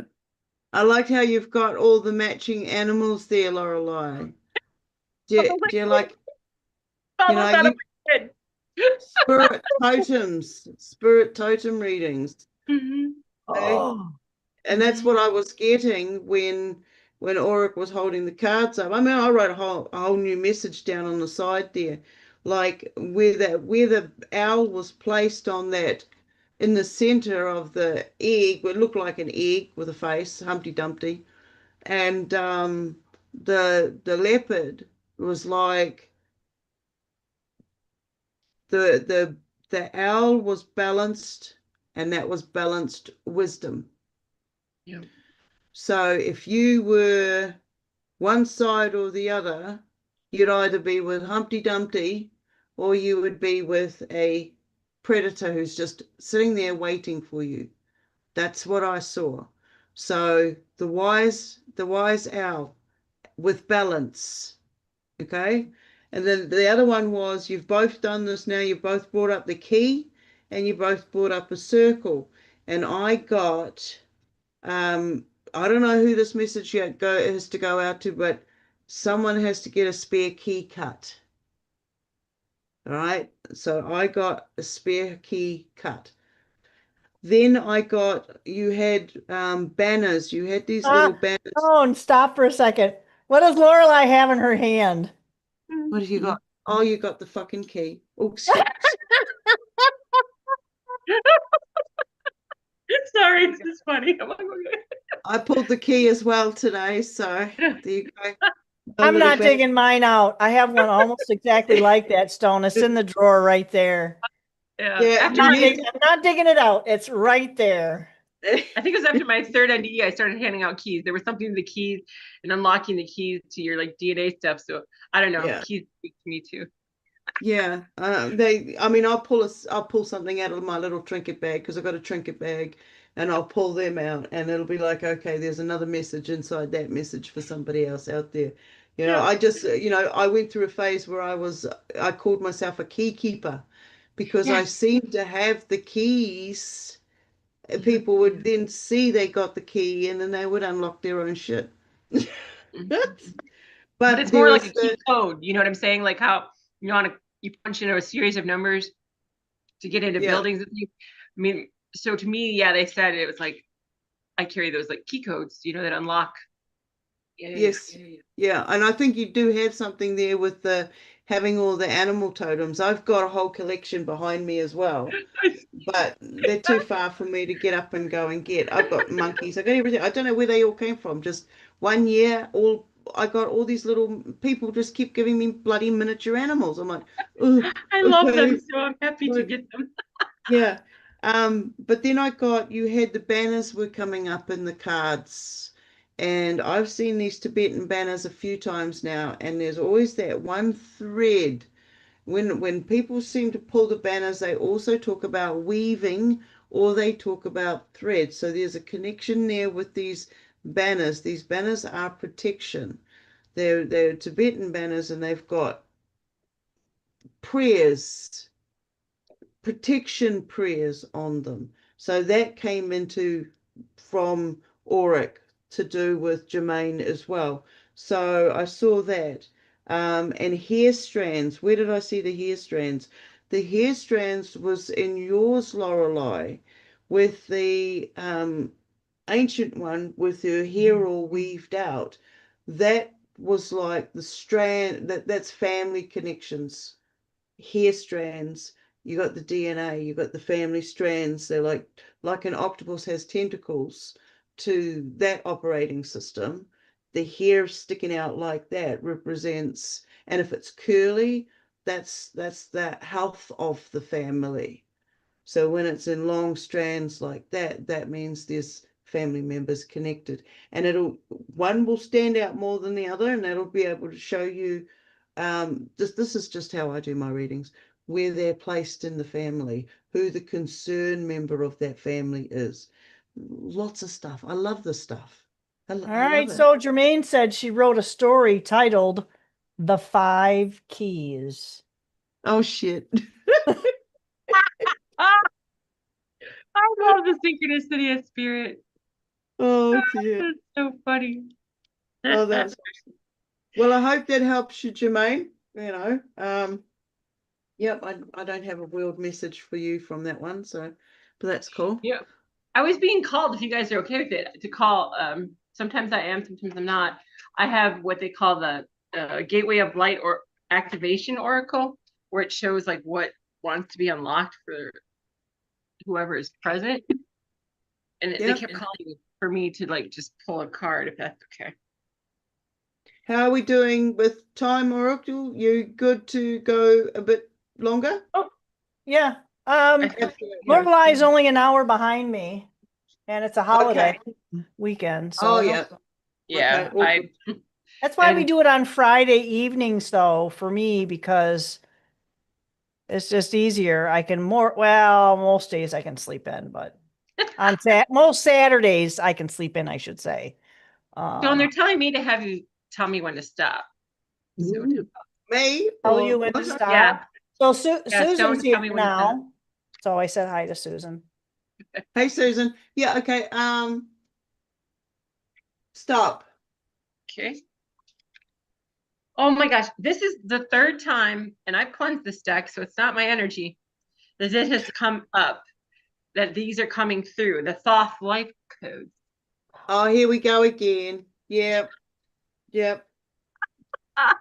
He's been a Which friend I of think mine is for familiar, this but last it's the light initiation, great teacher awakening, divine magic. So, all of, and we even talked about, I think, Jason and Jermaine for sure coming into their light and their light bodies. So this does not surprise me, but this is a collective thing, and they asked me to pull it. But sometimes we like to do that, like just to validate her and force it, like step into your light. So, but Yeah. Thoth is very much coming through. So thank you for Yeah. that. That's wild. Yeah. My team always thinks it's funny when they do that to me, like, Do you want one pulled, Auric? What's that for? Would you like a card pulled from Lorelei? So I thought that's very interesting because when I was I haven't had anybody come in for BQH for well over a year. So I think I even took it off my website as an option because I feel like between my job and I really prefer doing this, I feel like this is the path. One of the things that I did when I was doing the BQH was the people that I was involved in, the one gal that she and I shared regressions. And I did get something about that time when Thoth was manifested here. And if you were able to get anything out of that what was this relation that maybe I had back when he was here? What was that interaction? There was some sort of interaction, not necessarily directly with Thoth, but with someone in that arena area. I have very specific visuals of being taken to survey. Okay. You were talking about, I think Stone and I have talked about flying. Yeah. This was something to do with we were in fact flying.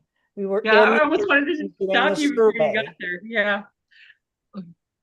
But you know, it's interesting when you said it was of that thing, you know, Thoth they show as a witch called head, but they were showing more to me like an eagle head with big wings. Like it wasn't Thoth, but like you said, but it was something to the side of that. But they relate Thoth to Atlantis, which, you know, that resonates with me as far as some of your energy and your ability. So, but to me, it feels like you were, when I feel into it, it's like you were integrating that aspect of yourself. It was another fractal coming through of to step more into, you know, your wholeness, you know, and which has really come up tonight too. But that's the sense I got, because they kept showing me like an eagle with its head turned and these wings, almost like, you know, how you would see an indigenous totem animal. Yeah. More so. Right. But that's it feels like an embodiment more than you know, because you know it's almost like past life, but you know, because I dislike that term, but you know, like that's like some more divine aspect of you that was entering your life and making it, trying to present to you as an awareness at that time. Why I feel it's because that's that branch in the road, like when my team says it's go time, you know, like it was time to activate those things for you.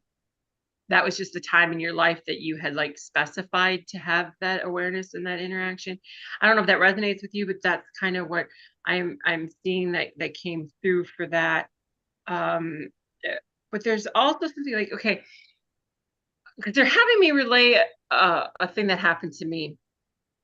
Another like timeline of mine was preparing to pass, and they showed me all visually and that in the hospital. They didn't show me until I integrated this that it was actually me in that hospital bed. But I had this huge experience with the goddess Horus, but she also came through as a divine feminine, but also angelic. She was like all red with golds and these huge red wings and everything else. But she came through a violet Merkaba and said, like, you're a witch now. And I freaked out. And I was like, what? She's like, not how your people like you don't know what a witch is. You know, it was kind of like that, you know, and she literally did this whole energetic overlay to me, like, and I shook because as it integrated. So they're showing me that like this is a being that you have been able to house in many lifetimes that has allowed you to have a certain expansion and prefers you and your frequency is what I'm getting now. So I don't know if that resonates with you, but it seems like really you're making, it's more of a reference to Horus, because whomever that was standing behind me. I was very protected. I was on a platform. So if they were, it may have been lifted somehow with a wing-like, or it was definitely airborne. And I know feathers kind of represent that, you know, thoughts and words sort of thing. So I'm wondering if that was a way of getting across the ideas of the scope of what I was being shown. So it was almost like, and I don't know if this makes any sense, but a lot of the resets that we've had, when we look over into places like the Middle East, a lot of the things that we've been told about those areas is that, oh, this was X number of thousands of years ago, and they built these structures back then. I don't get that. I get they were repurposed. It was almost, I was being showed after that, shortly after that reset, I was brought out, and it was like a surveying of what we need to do next to move forward. And what I think is interesting about a lot of these regressions that and I just look at them as an information. We're informed, we have this form, and it's coming in, and it's in a certain order that helps us to where we are right now. So when we're being given this information, Now is the time that we are able to utilize it. If it's being brought into our awareness, this is when we need to start using it. So I think it's a disservice to not only just ourselves, but to other people, that we got to make sure that we're bringing this stuff in, realizing it, remembering it. Now is the time for action. So if I was being allowed to see what would happen at what had happened after that last reset, we're doing the survey. Now this, this is a survey. This is what we see. How do we move forward? What can we do to make this not happen again? And I feel like that's where we're at right now. We have to do something that's a little bit different. I think that's why a lot of those, yeah, I think that's why a lot of those powerful godlings, because that's what in my quantum hypnosis they call them godlings. I think that's why a lot of them are coming into being or using us as a conduit to bring that knowledge, show the path. Literally that's a form of enlightenment, right? Like, here's the path. This is the authentic truth. This is what happened.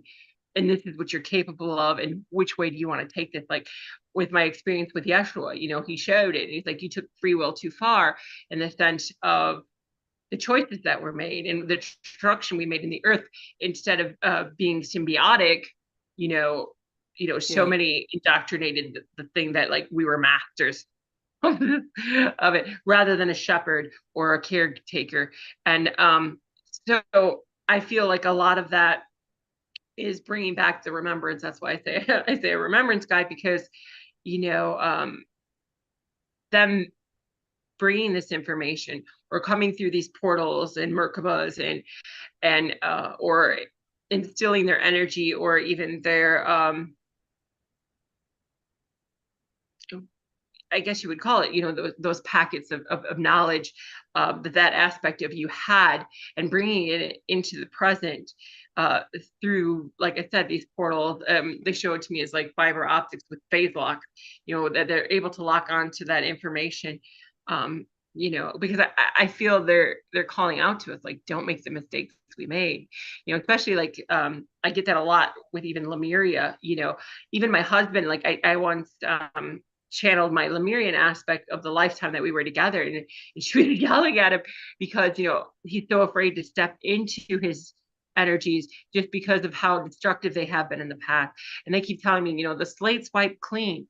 That's not going to happen this time. You're not going to be persecuted. You're not going to destroy anything. You need to embody this light and remember who you are, where you've been, and what the original design blueprint was. Because in my quantum hypnosis, they showed me the original design. And then these hooded beings that were envious or said, it can't be that perfect, that added these other elements to the earth.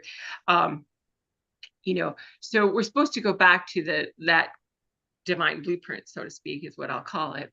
Anyway, so with what you said, I think that has a lot to do with it. But it does feel like an embodiment, like you're able to tap into that knowledge. Because they keep telling me you're able to tap into that knowledge anytime you need it. You can get more sight about why that showed to you, what is going on. Just be open to it and ask for it, and don't judge what they show you, because it seems like, and I want to blame it on the collider, but we've had timelines. So like, it may not resonate with you, but that's their truth and that reality of where you came from. But it's important to understand it, because every variation of Earth is capable of it. It's coming through. Yeah, and what's really interesting about all of us, you mentioned the word shepherd.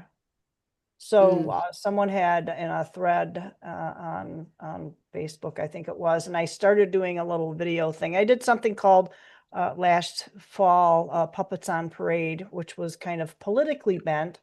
But this one that kind of inspired me was about the shepherd.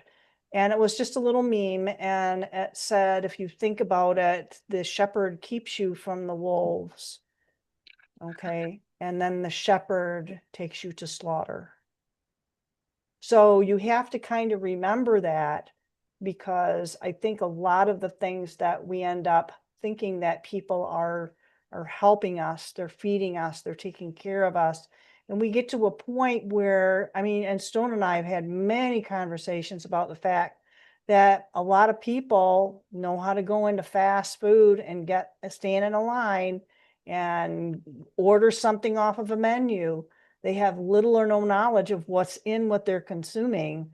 But why can't you show them how to make a fishing pole and make a fishing line and bait a hook and catch your own food and how to cook it, how to prep it and cook it? So I think we've come so far away from that very grounded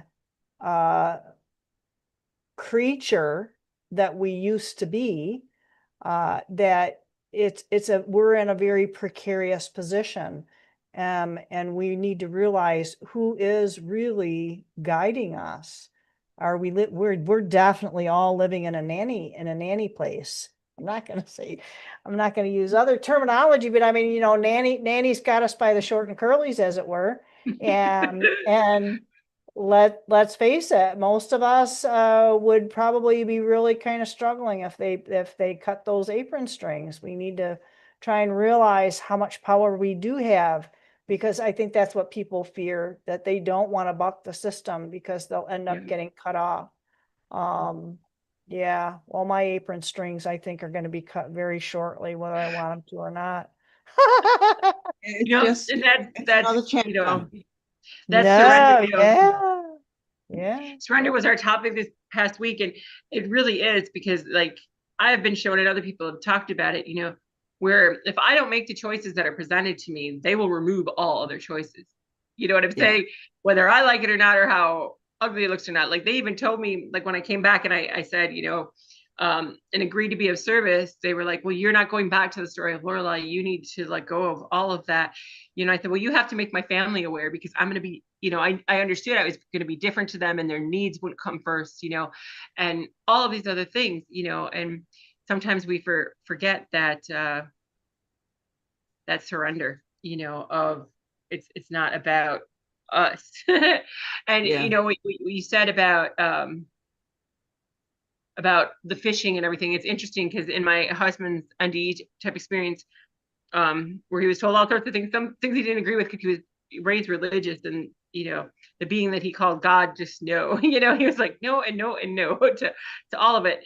But they were literally showing how, you know, because there's, from my experiences, I won't claim it for the whole world, but there's going to be some major shifts and hardships, you know, but they were showing him how animals were meant to be symbiotic and that and useful, and telepathic communication with them to help you survive, and that you know, showing how to fish and how to make lures from their hair and everything else, like how to be self-sufficient and like live in like the sides of cliffs and everything, you know. He was shown that like we're supposed to go, that's the way we're meant to live authentically and symbiotic with everything. So that's interesting that I was seeing that whole visual when you were saying that. And I just want to say, I think Susan, I don't know if we have more time, but she did say she wanted a reading. If she's still there, she did say something about that. Are you up to that, Auric? I am. I'm good to go. I think I've got one. I've got one more in me. I've got one more in me. Yeah. This is a very energizing experience. This is not something that burns you out or slows you down. No. It gears me up, and then I have to eat like I'm starving. What I know is really flowing because it makes me still hungry. I'm like, I'm like, give me a rack of ribs. No, I'm just kidding. I'm teasing. It's like where normally I'm not a very hungry person. Give me a reading for show me Susan. Show me Susan. I'm being told I'm not supposed to pull a card for Susan, but that she's supposed to ask me a question. Ooh. That I'm going to get a yes or no with my my pendulum. So I don't know if she has a question, feel free, but they're saying there is something specific she actually wants some direction on. Me being the anal self that I am, I will actually do subtle head movements to see if I can calculate how long the delay is, and I think it's between 7 and 9 seconds. So there you go. Okay. Well, if she answers, let me know. But that's what I'm getting. Like like, and that's unusual, but Oh yeah. Oh, well, I've just put her name to a list, so yeah, oh, that's dear. you know, and So I'll we show, have confirmation. and I'll show, you know, okay, show me yes.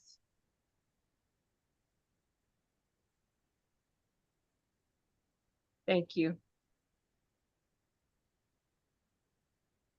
Show me no.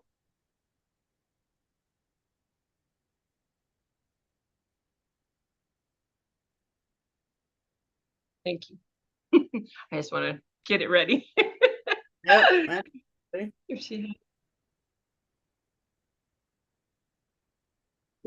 Yeah. All right. Where are you? Are you there, Susan? yeah, I wasn't sure if she had to go because we were talking about some other So things. if you had something already written down, Stone, that would probably be helpful. If you feel that Yeah. you had one more left, Okay. and whatever one, I would just go for it. And if she's not here, she's got the recording, she can refer Yeah. back. Okay then. All right. All right. And all right, so we've got Susan. I've got, okay. The rune I pulled was Odin's Eye, or it's otherwise known as Weird. Okay, you have the Weird rune. Basically it's a blank slate. It's not going to give you the answer right now. All right, that's from the rune. So all possibilities are open. Fate unknown. Then I got the 9 of coins, which is standing in your power. You're independent. You have a project, you have a plan, and you just go for it. You know, you are doing it. You are in the doing right now of it.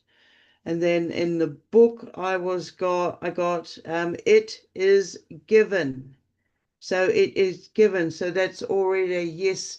You're already aware of it. You're already doing it. There's a process that's going on. Remember to release energy around you that is not yours. The clearing, there needs to be a bit more clearing. I got pain, a bit of a sensation in the upper jaw line.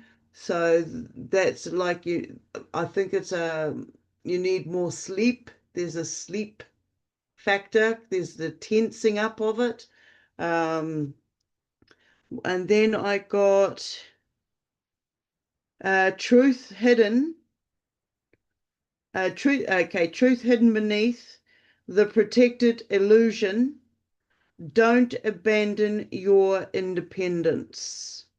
All right, don't abandon your independence. That's like a job that you're doing or a project that you're doing at the moment. It may not look like it's going to be beneficial in the long run, but it's actually going to draw something in towards you. So your independence is your livelihood. That's where you are, the rest of the messages. And so there's something that you're thinking about pulling out of, and this is suggesting that you can see the illusion, so you don't need to be protected from it because you can already see what's in front of you. You can see the personalities of those in front of you. So you don't have that illusion anymore. They may think of themselves as this or that, da da da da. You can just laugh because you've already passed that part of the illusion. Let them keep up the illusion of.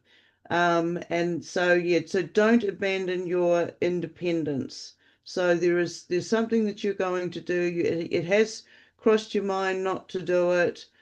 But I'm seeing from this message, go ahead, stand in your power, take that step forward. This is a fate unknown. So could be the crossroads. It could be a point of crossroads. You might meet someone. It might be a business opportunity, but it seems like it's a crossroads. It doesn't seem like it's a negative crossroads. And then on the world one, I got strength in your personal sovereignty. So once again, that goes along with standing in your independence.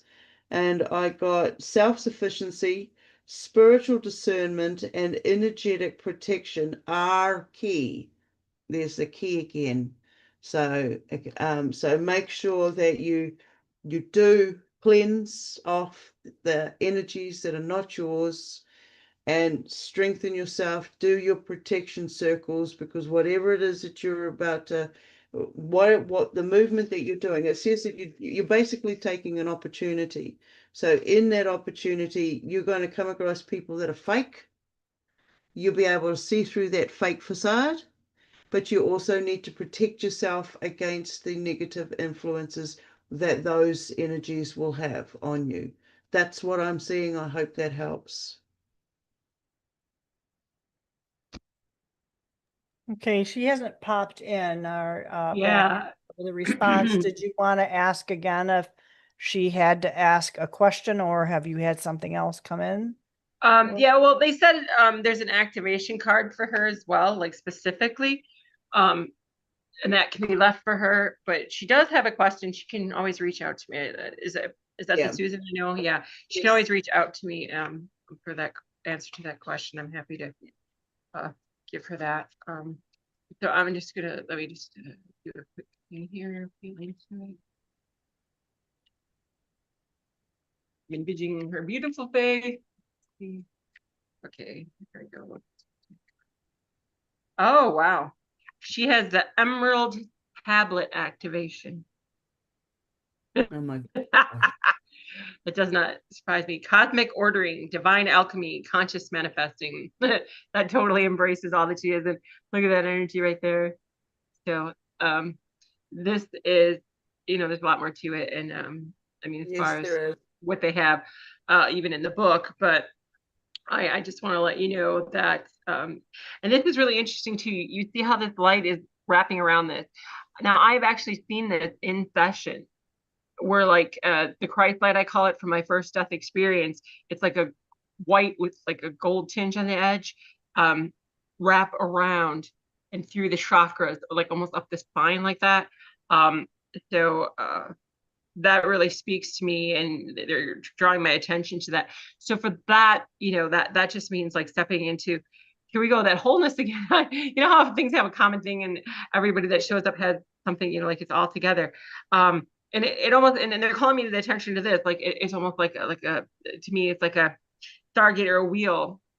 So it seems like, to me, that embodiment again of activating certain DNA and awareness through your being, like you're literally presenting yourself as like a beacon of light, like how they show, those pillars of light coming up from the ground.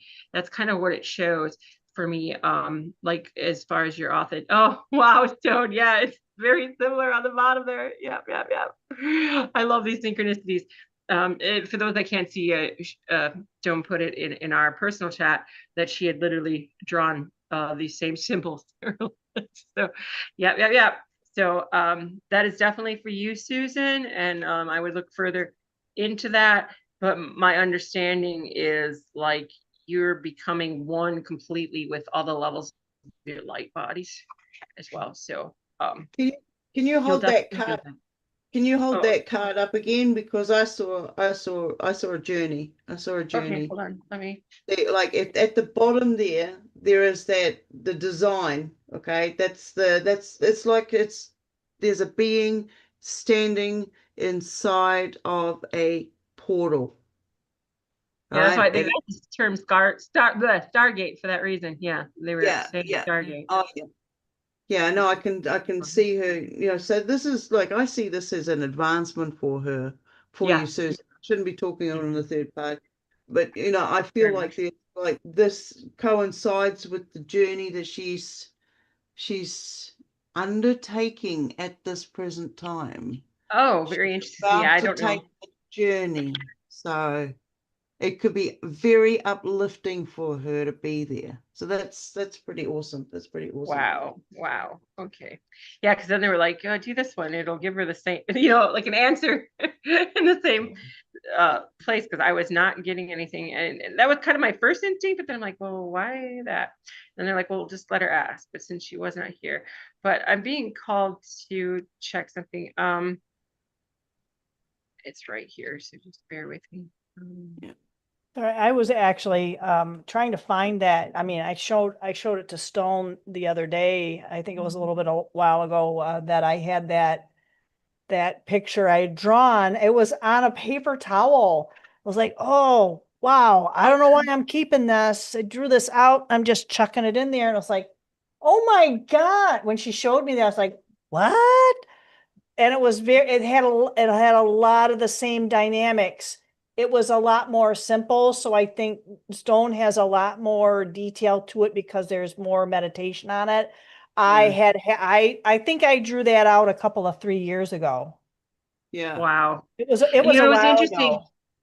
Is they're saying it has to do with Egypt and the fall of Atlantis, which all that stuff came up already tonight, and that it was under the Great Pyramid. So that's really interesting. Yeah.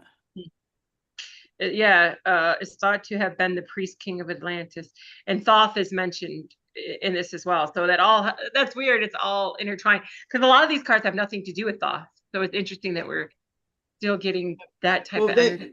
Yeah, that emerald, yeah, like the emerald green, the emerald tablets, the emerald crystals, the jaded emperor. You know, there's all these different little references to the green at the moment. That is definitely an energy, a dimension that we are interacting in. It's if it can't speak any louder than that. Oh no. Those are my favorite colors. No way. Yeah. So you were talking about Thoth, and I was like, oh, okay. Well, emerald tablets. Okay, the back of these cards. So this is moss agate. Mm. So there's green threads in Yeah. this. I'm So adventuring on my thing. yeah. So it's definitely has, and it's intricate. It's a lot more complex. So it's like there's all these facets. It's not just there's holes in this. There's different sides, and it's not like, I have, this is actually made out of, if you have anybody talk about goldstone or blue goldstone, I love those are glass. They're made out of silicon. So silicate, so it is a crystal glass, and then they add colored mica to it. So it's not that it's not a crystal, it's not a natural crystal. So they have their own unique energy, so it doesn't negate that aspect. You can't really tell, but there's blue in that because I kind of have a thing for it, but anyway, so yeah, was there something about healing and moving my microphone out of the way? Is there something about healing and taking time out to clear those energies, clear out the things, and making sure that you're going to take that downtime, that personal respite that you need to make sure that you aren't carrying other people's burdens? I will tell you this, because this is just being put on my head, is that a lot of the healers are going through some healing processes themselves. And even if you go through whatever your ritual or tradition is, if you are a healer, especially for people like Lorelei, please be aware that there's something deeper that goes on, that even though we might feel better in the moment, that there is a higher physical occurrence of very serious illness like the big C that can happen to people, and other ailments, because we have to figure out how to not take on other people's dookie. Yep. And that's a really difficult thing, because when you're an empath, we have a tendency to do that. Maybe that's one of the reasons why I'm being shielded from doing the BQH, because it is very much, you're like a freaking mushroom. I don't know if you Yeah. cook mushrooms, put some oil in that pan, that mushroom's going to suck up every little thing. There you go. Hey, it's the first mushroom I've seen that's not an Amanita muscaria, right? But definitely that. So the other thing is about something about a gathering, and maybe it's the gathering of soul energy, soul, not the best aspects. And I've gotten this before, but I haven't had it in a long time, is about don't cut cords. Yeah. Don't cut cords, untie them. Otherwise, and I got this before anybody started saying their stuff, don't cut cords, untie them. Otherwise, they'll regrow from the root. So if you break off a plant and it's there and it stays there, it's going to grow thicker, deeper. It's like I'm being attacked. Yeah. So they'll regrow from the Wow. root, deeper, thicker, and stronger. So this is Like- one of the reasons why some of the things that we're kind of having come through to us right now is we need to go deeper and extract that and untie it. How much quicker is it to just go and cut Yeah. that cord?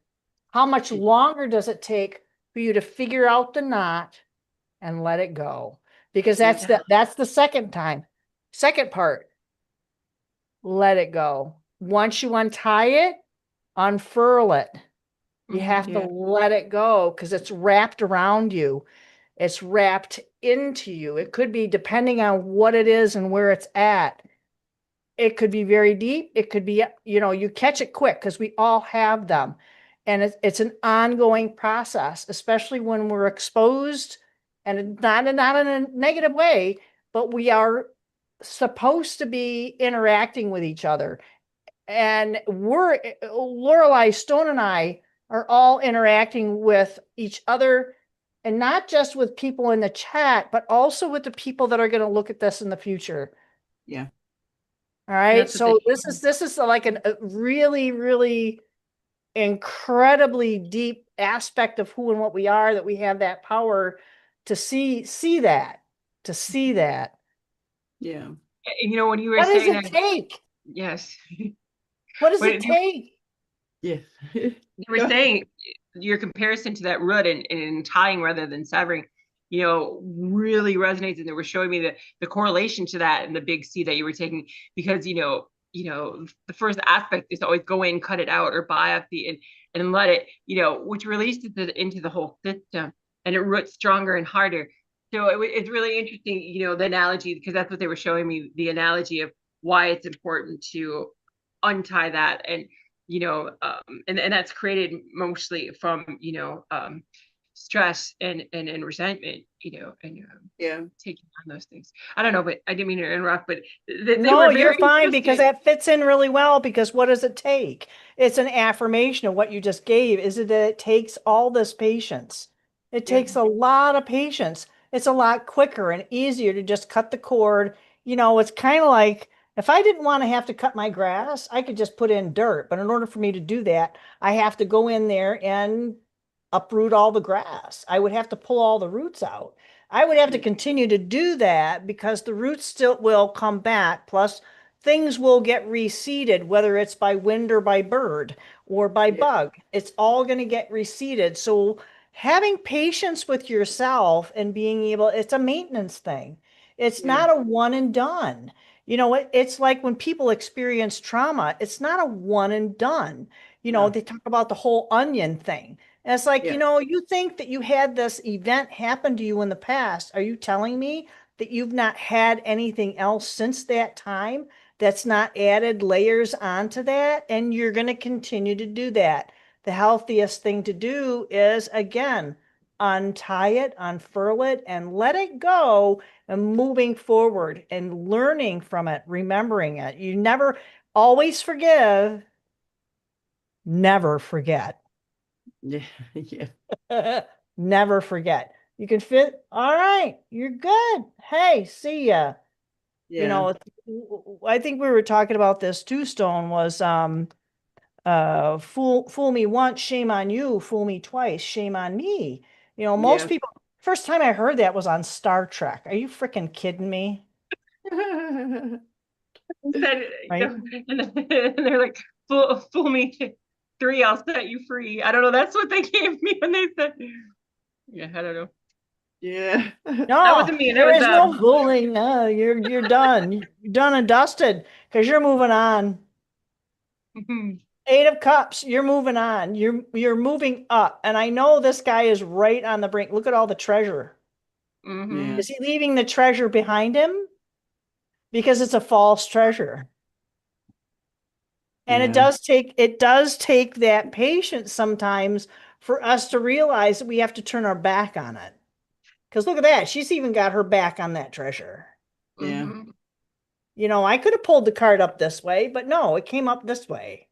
Mhm. Yeah. So that's kind of a really important aspect to what everybody, I kind of feel like this isn't just for Susan, this is like a collective thing.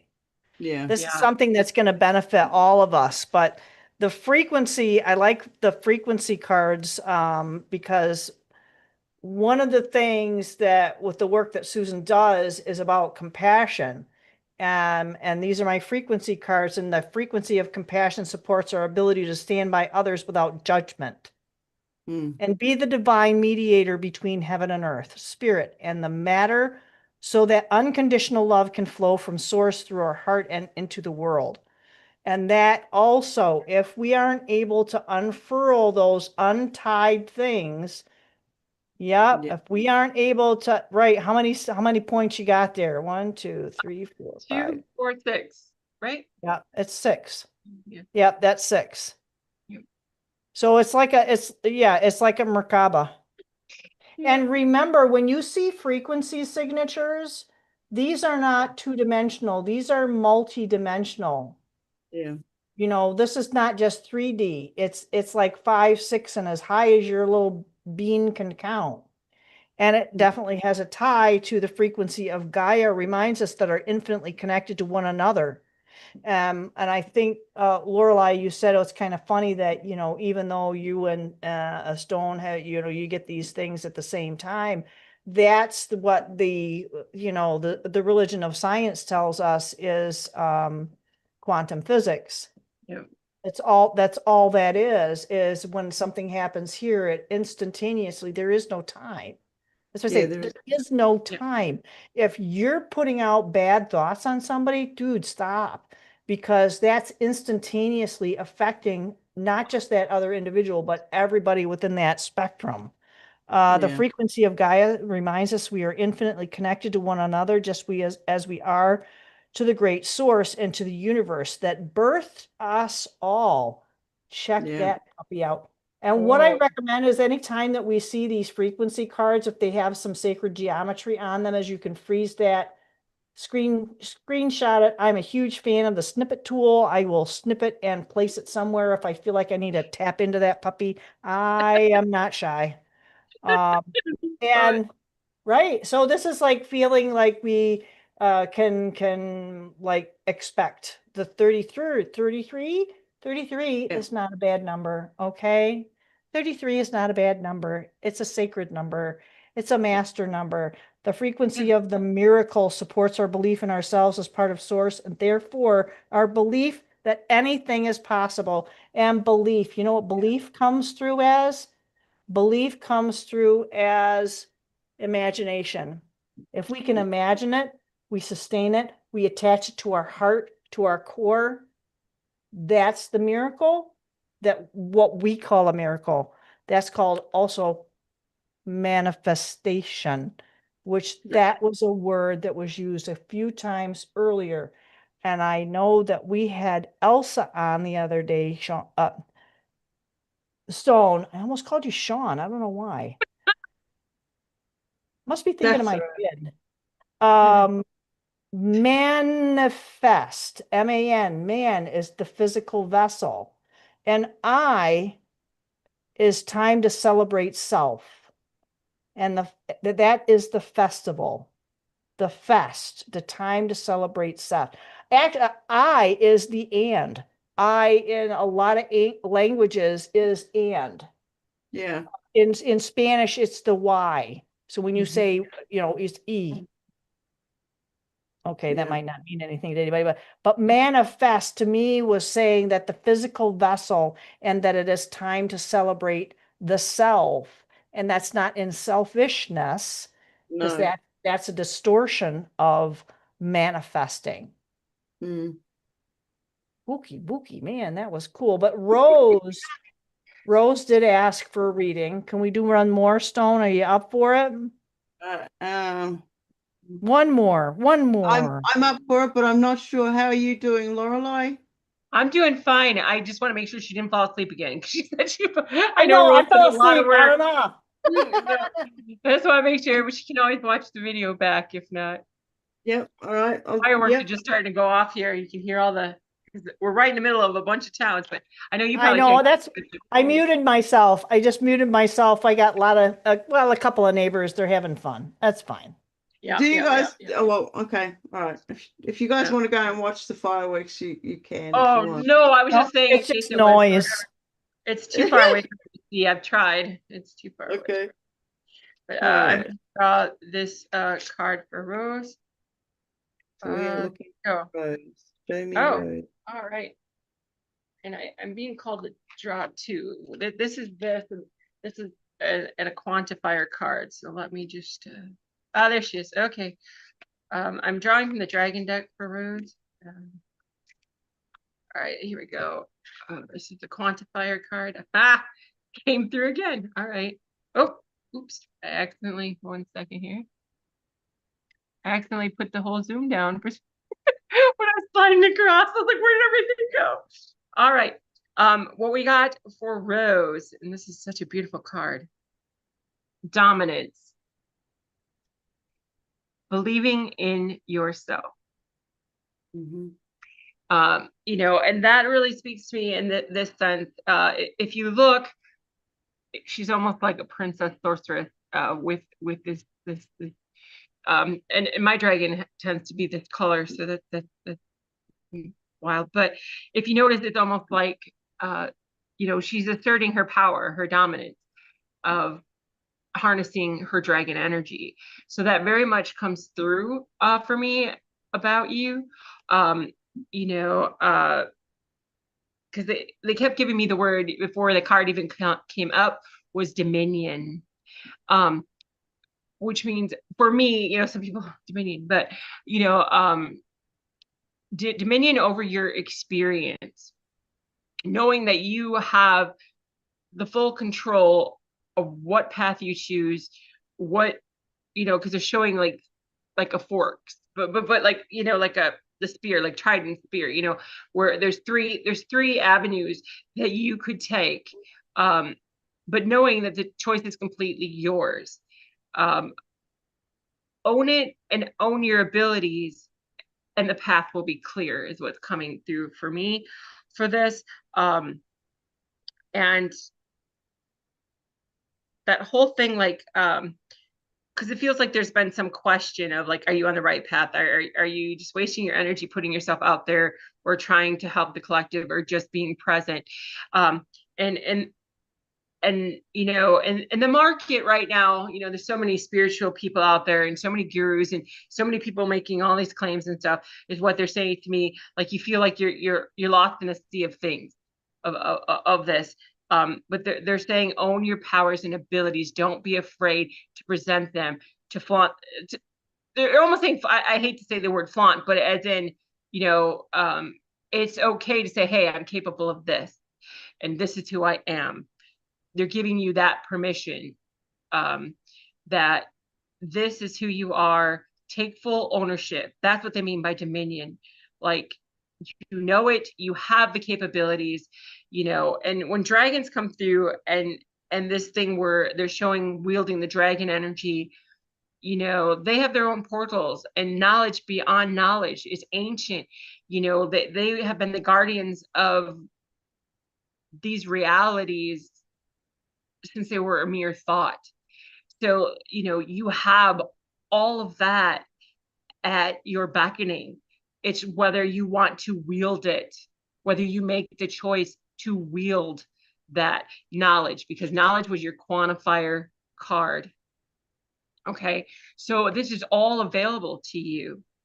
but it's owning it and taking responsibility and accountability and owning it, taking that control over it and using it for a purpose. Hold on, I'm getting a word. Using it, like they're showing from a heart space center, but it's like they're showing that in the past you might have wielded these inner energies or made decisions in other lives that you felt were more destructive. And I know we've all been there, but they're saying you can wield this energy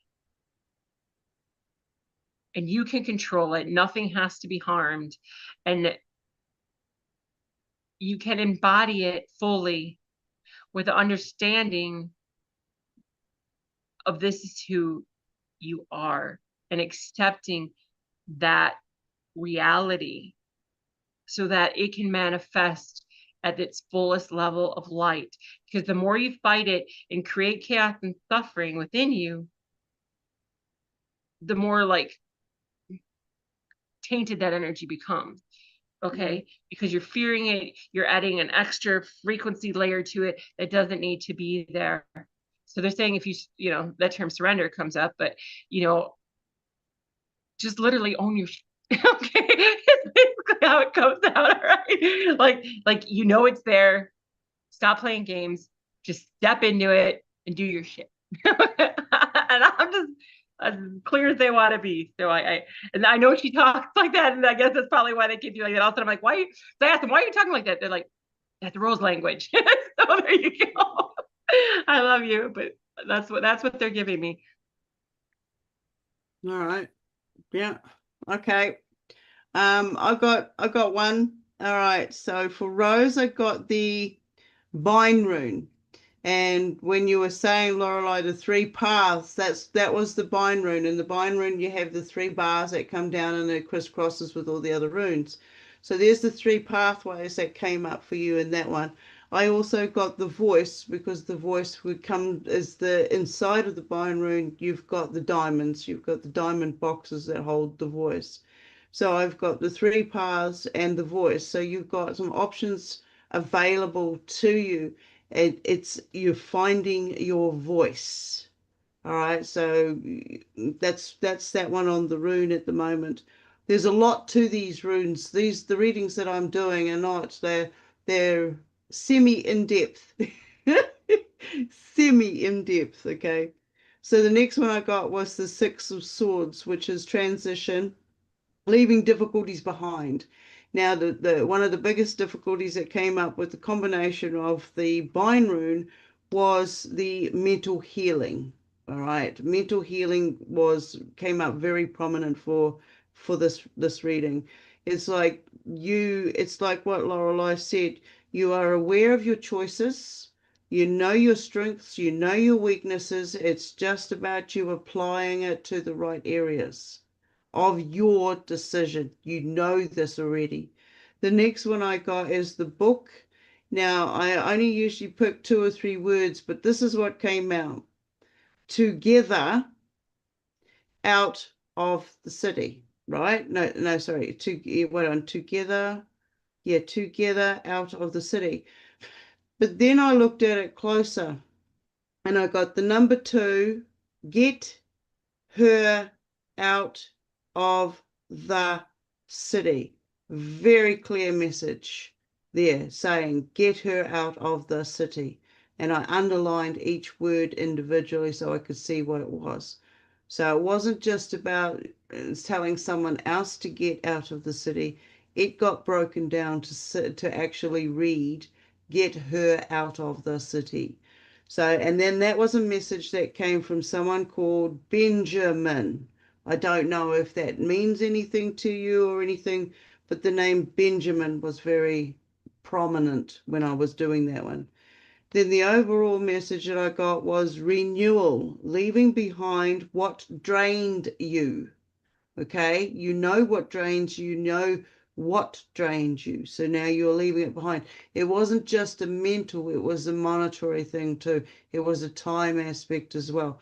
Now that you are aware of time management, it also goes along with budget managing, which comes into the mental state of it. So I'm seeing that you're leaving that stuff behind.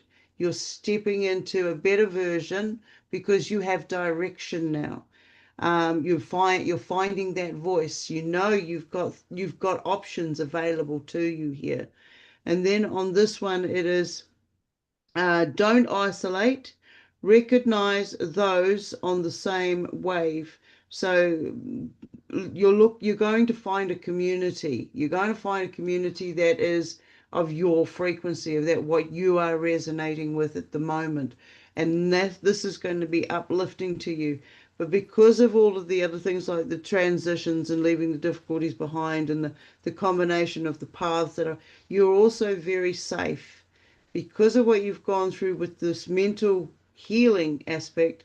You don't want any more damages coming your way, so you're a bit guarded, and that's a healthy guarded.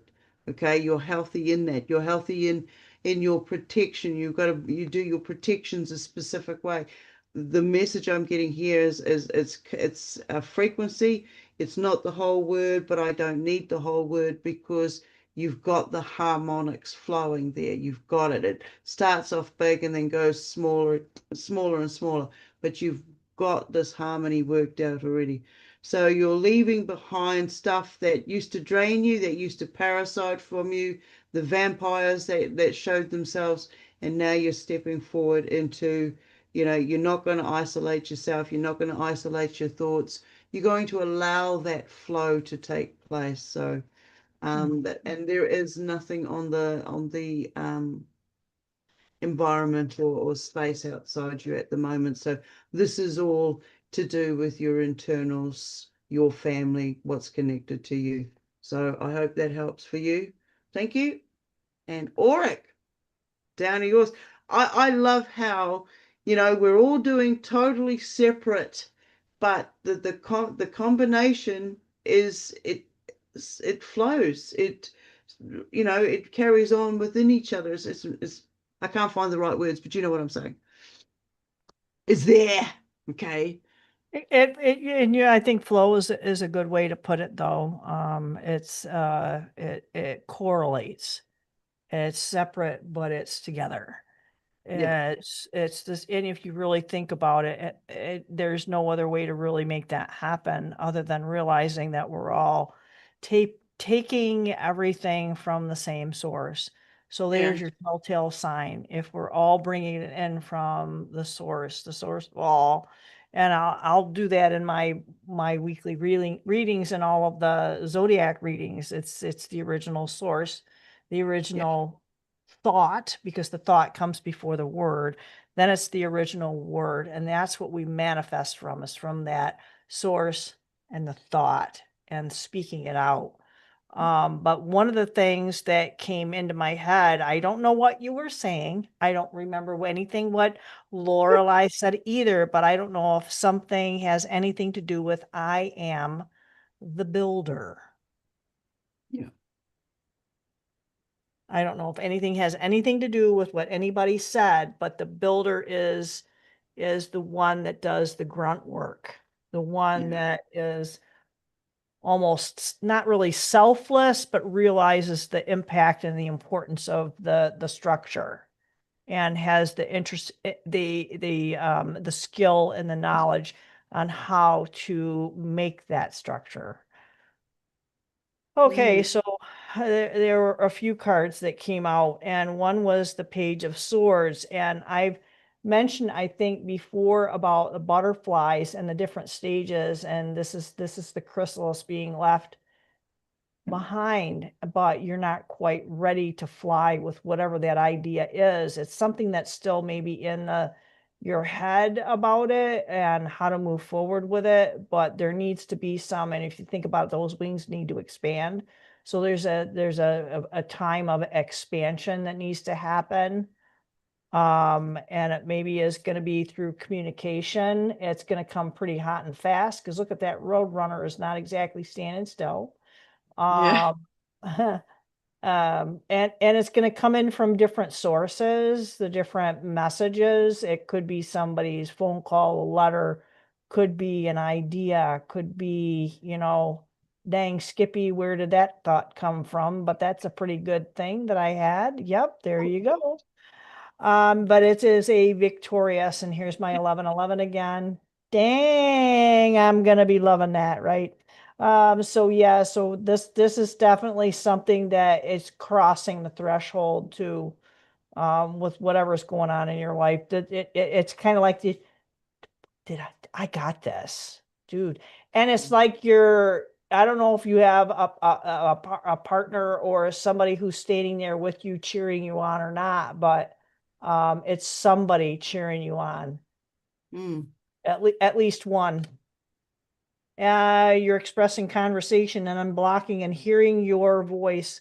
Now you're on the call. You're answering the call.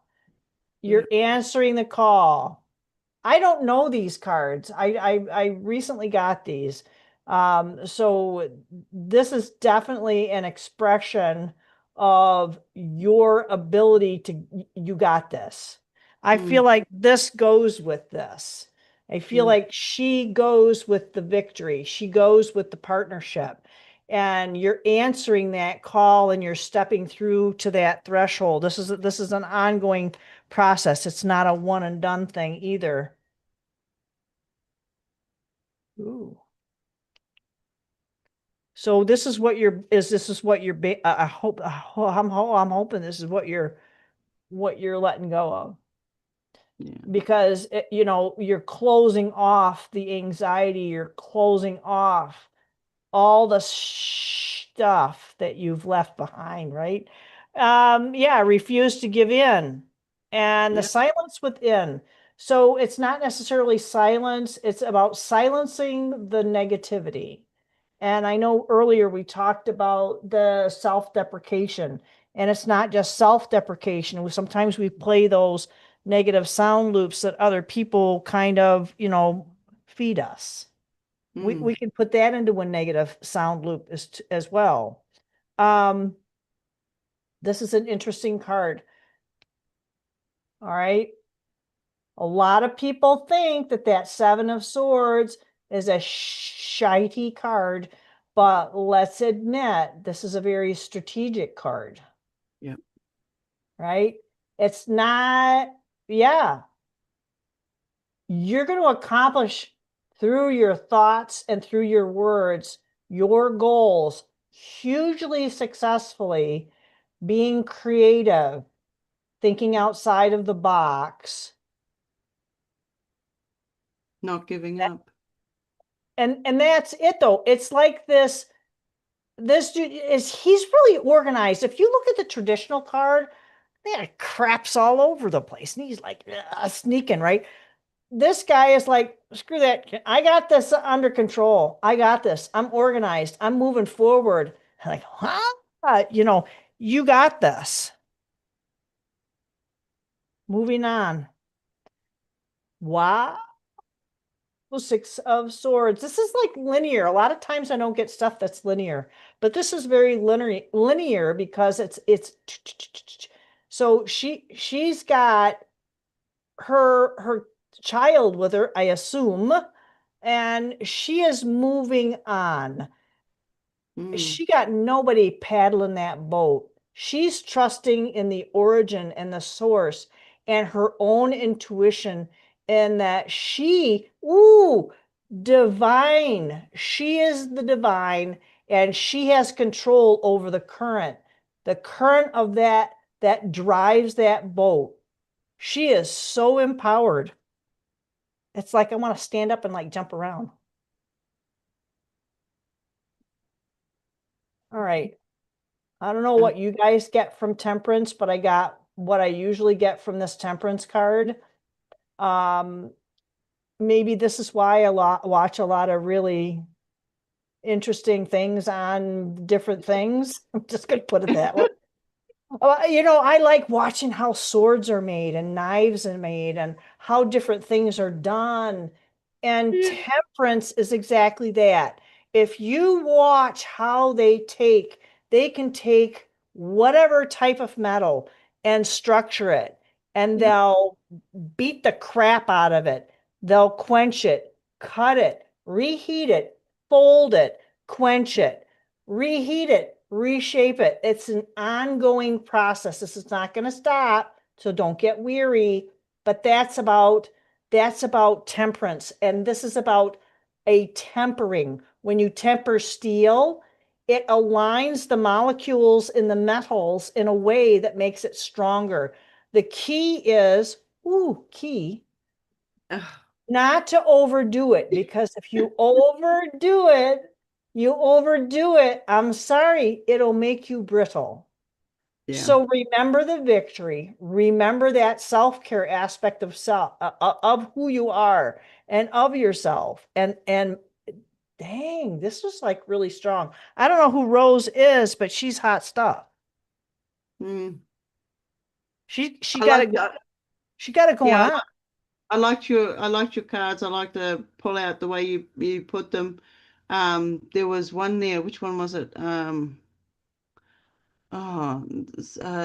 Show me the third to last one you held up, please. I don't know. It's like you can't make me count. Come on. Hey, wasn't it the Was it sixth? one of these? I thought, yeah, Yeah. I thought it was the sixth of swords. The third. Okay. Well, yeah, I'll go with this one here. I saw that as inner child aspect. Mhm. Okay, Oh, you the the inner child. caregiver self, taking yourself on a journey away from despair and anybody else that's caused harm. You're leaving. You're moving forward. You're moving on. That's what I saw with that one. Yeah, yeah, yeah, definitely. Yeah. I hear that, and that last one too, that it's like the way the girl is holding her face and she's on the phone call, she's listening to that call, she's listening to that message that's coming in because she's got that other ear blocked. I think she has, that card looks like she has anyway, but she's listening in. She's hearing the message. So that was really good. I like both of your ladies' readings. So yeah, very Well, we all interesting. hope that was helpful, Rose. Mm, definitely. Anyway, I'd like to say we should wrap the show up. It's Yes, 3 hours. ma'am. Thank Well, you so yep. much, Lorelei, for coming along and joining us in. And, in the future, you're most welcome to come back and do this again if you'd like to. Yes, I Whatever would love to. I had modalities so you much use. fun. Oh, good conversations. Absolutely, good company. That's what it's about at the end of the day. Is the good company and the messages that we're putting out there and getting across. Because it's not all doom and gloom. It's about lifting the spirits, and if you're aware of something, even the smallest amount, it's gonna advance you, isn't it? And it's just gonna keep on growing that way. So. Yep.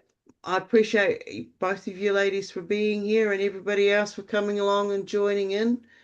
We do this regularly, so I look forward to seeing you and meeting some new faces. And if you do have an ability or, something spiritual you'd like to get in, a topic and experiences, hit us up and, message Auric Vibe 111. Oh, sorry, 1111.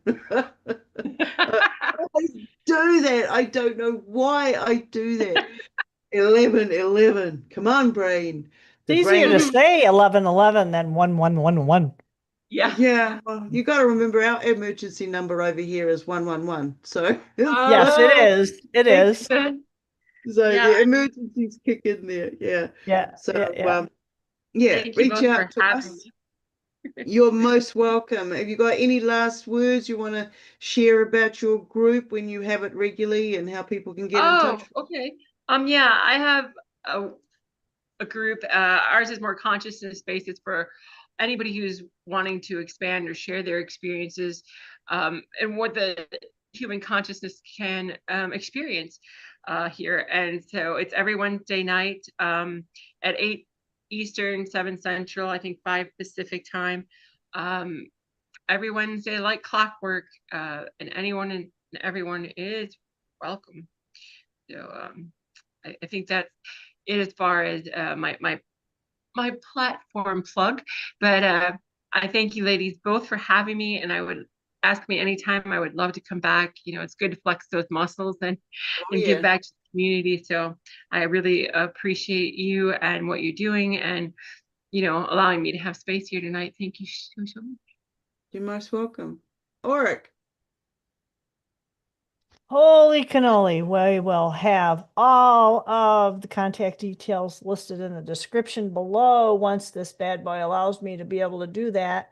We'll also put something up on Rumble, the same type of thing. I'll play with it a little bit, so that way we can go ahead and have, if you guys, Lorelei and Stone, will go ahead and share that on their channels as well. Just trying to make it as accessible as possible. But yeah, we are going to do this on a regular basis. And again, what Stone kind of mentioned is that we did have someone attempt to come into our live. It was a spontaneous on my part. I felt like I needed to get some things that off my chest and things that need to be said. I asked her if she was able to be coming in, and she joined me, and it was awesome. Live. I did a live. I don't do lives. I'll do recorded stuff, and then Saturday I'll do live. But my point is that if you do know someone, or if you yourself are interested in coming in and doing something with us, please do send us a message through our websites. Connect to us through the website, and then that way we'll be able to kind of know who you are. We're not going to let any Tom, Dick, or Harry come in here. It's too freaking crazy out there. We're not going to do that. We're not going to allow people to use our platform to do what they think is funny, or they want to kind of spread their hanky panky or shenanigans on. Not going to happen, y'all. No. Not going to happen. Not at all. Not on my watch. Right. Not on my watch. Yeah. Yeah. Okay. And once we get this puppy up and running, though, Stone, we're going to really have this rocking out, because I hope to see this published on Rumble. We might have to kind of edge away from YouTube, because this is a very sterilized version of who we are. There is some very graphic language that we use. I don't want to have to watch it. I really don't. I don't want to have to watch my language. I don't want to have to watch what I talk about. I feel like that this is a platform that we need to have some place where we can all go, and maybe we need to set up some. I don't like the idea of people paying for stuff, but sometimes you just kind of, you put out what you can, and then the rest of it needs to be, sorry, you got to give us $1 or $2 for us to pay for the platform. This costs me freaking money. It costs Stone money for us to do this. Yes, I know how much mine costs. And I do this out of passion. This is my passion project. It's, I work in mental health, so this is my mental health project. I say you get mental health because you're all looking for it, right? I think people forget that. My friend said that to me, about my community. She's like, I think people forget that this is your profession and this is a professional space. Sometimes they, and that it does cost money, and you need that support, because that is your life. I mean, for me, it's my livelihood. This is what I do. So, it's the way of the world. It's the way of the future. We're all going to be self-employed at home, talking to each other and sharing our skills. I mean, we can see AI, we can see all the robots, we can see everything that's out there that's coming, heading our way. So this is what we do at the moment. This is what we do. So anyway, yes, we will be doing, I mean, I'll say, like, for me, if you want a full-on reading and stuff, I'm happy to do that. If you're able to, if my reading's worth something to you and you're able to put something, donate something, I would totally appreciate that. If you can't, you can't. That's just it. There are other classes and lessons that I do on self-awareness and courses that I run. So, if you can't afford those courses, I highly recommend you contact myself and see what we can do to arrange it so that it is possible to access the material one way or another. This material's for everybody out there. If you can give a koha, even better. If you can't, you can't. That's just it. This is how we all are. So knowledge is about sharing it and getting it out there to as many people as we can so that we can advance this race. You know, we don't have to be following, we don't have to be following all these, there's other stuff going on. So anyway, I'm going to stop there. But thank you again, each and everybody, for coming along and participating and supporting us. And we look forward to having another blast with you. Divine feminine at last. Woo-hoo. All right. Thanks so much again, everybody, and we'll see you on the flip side.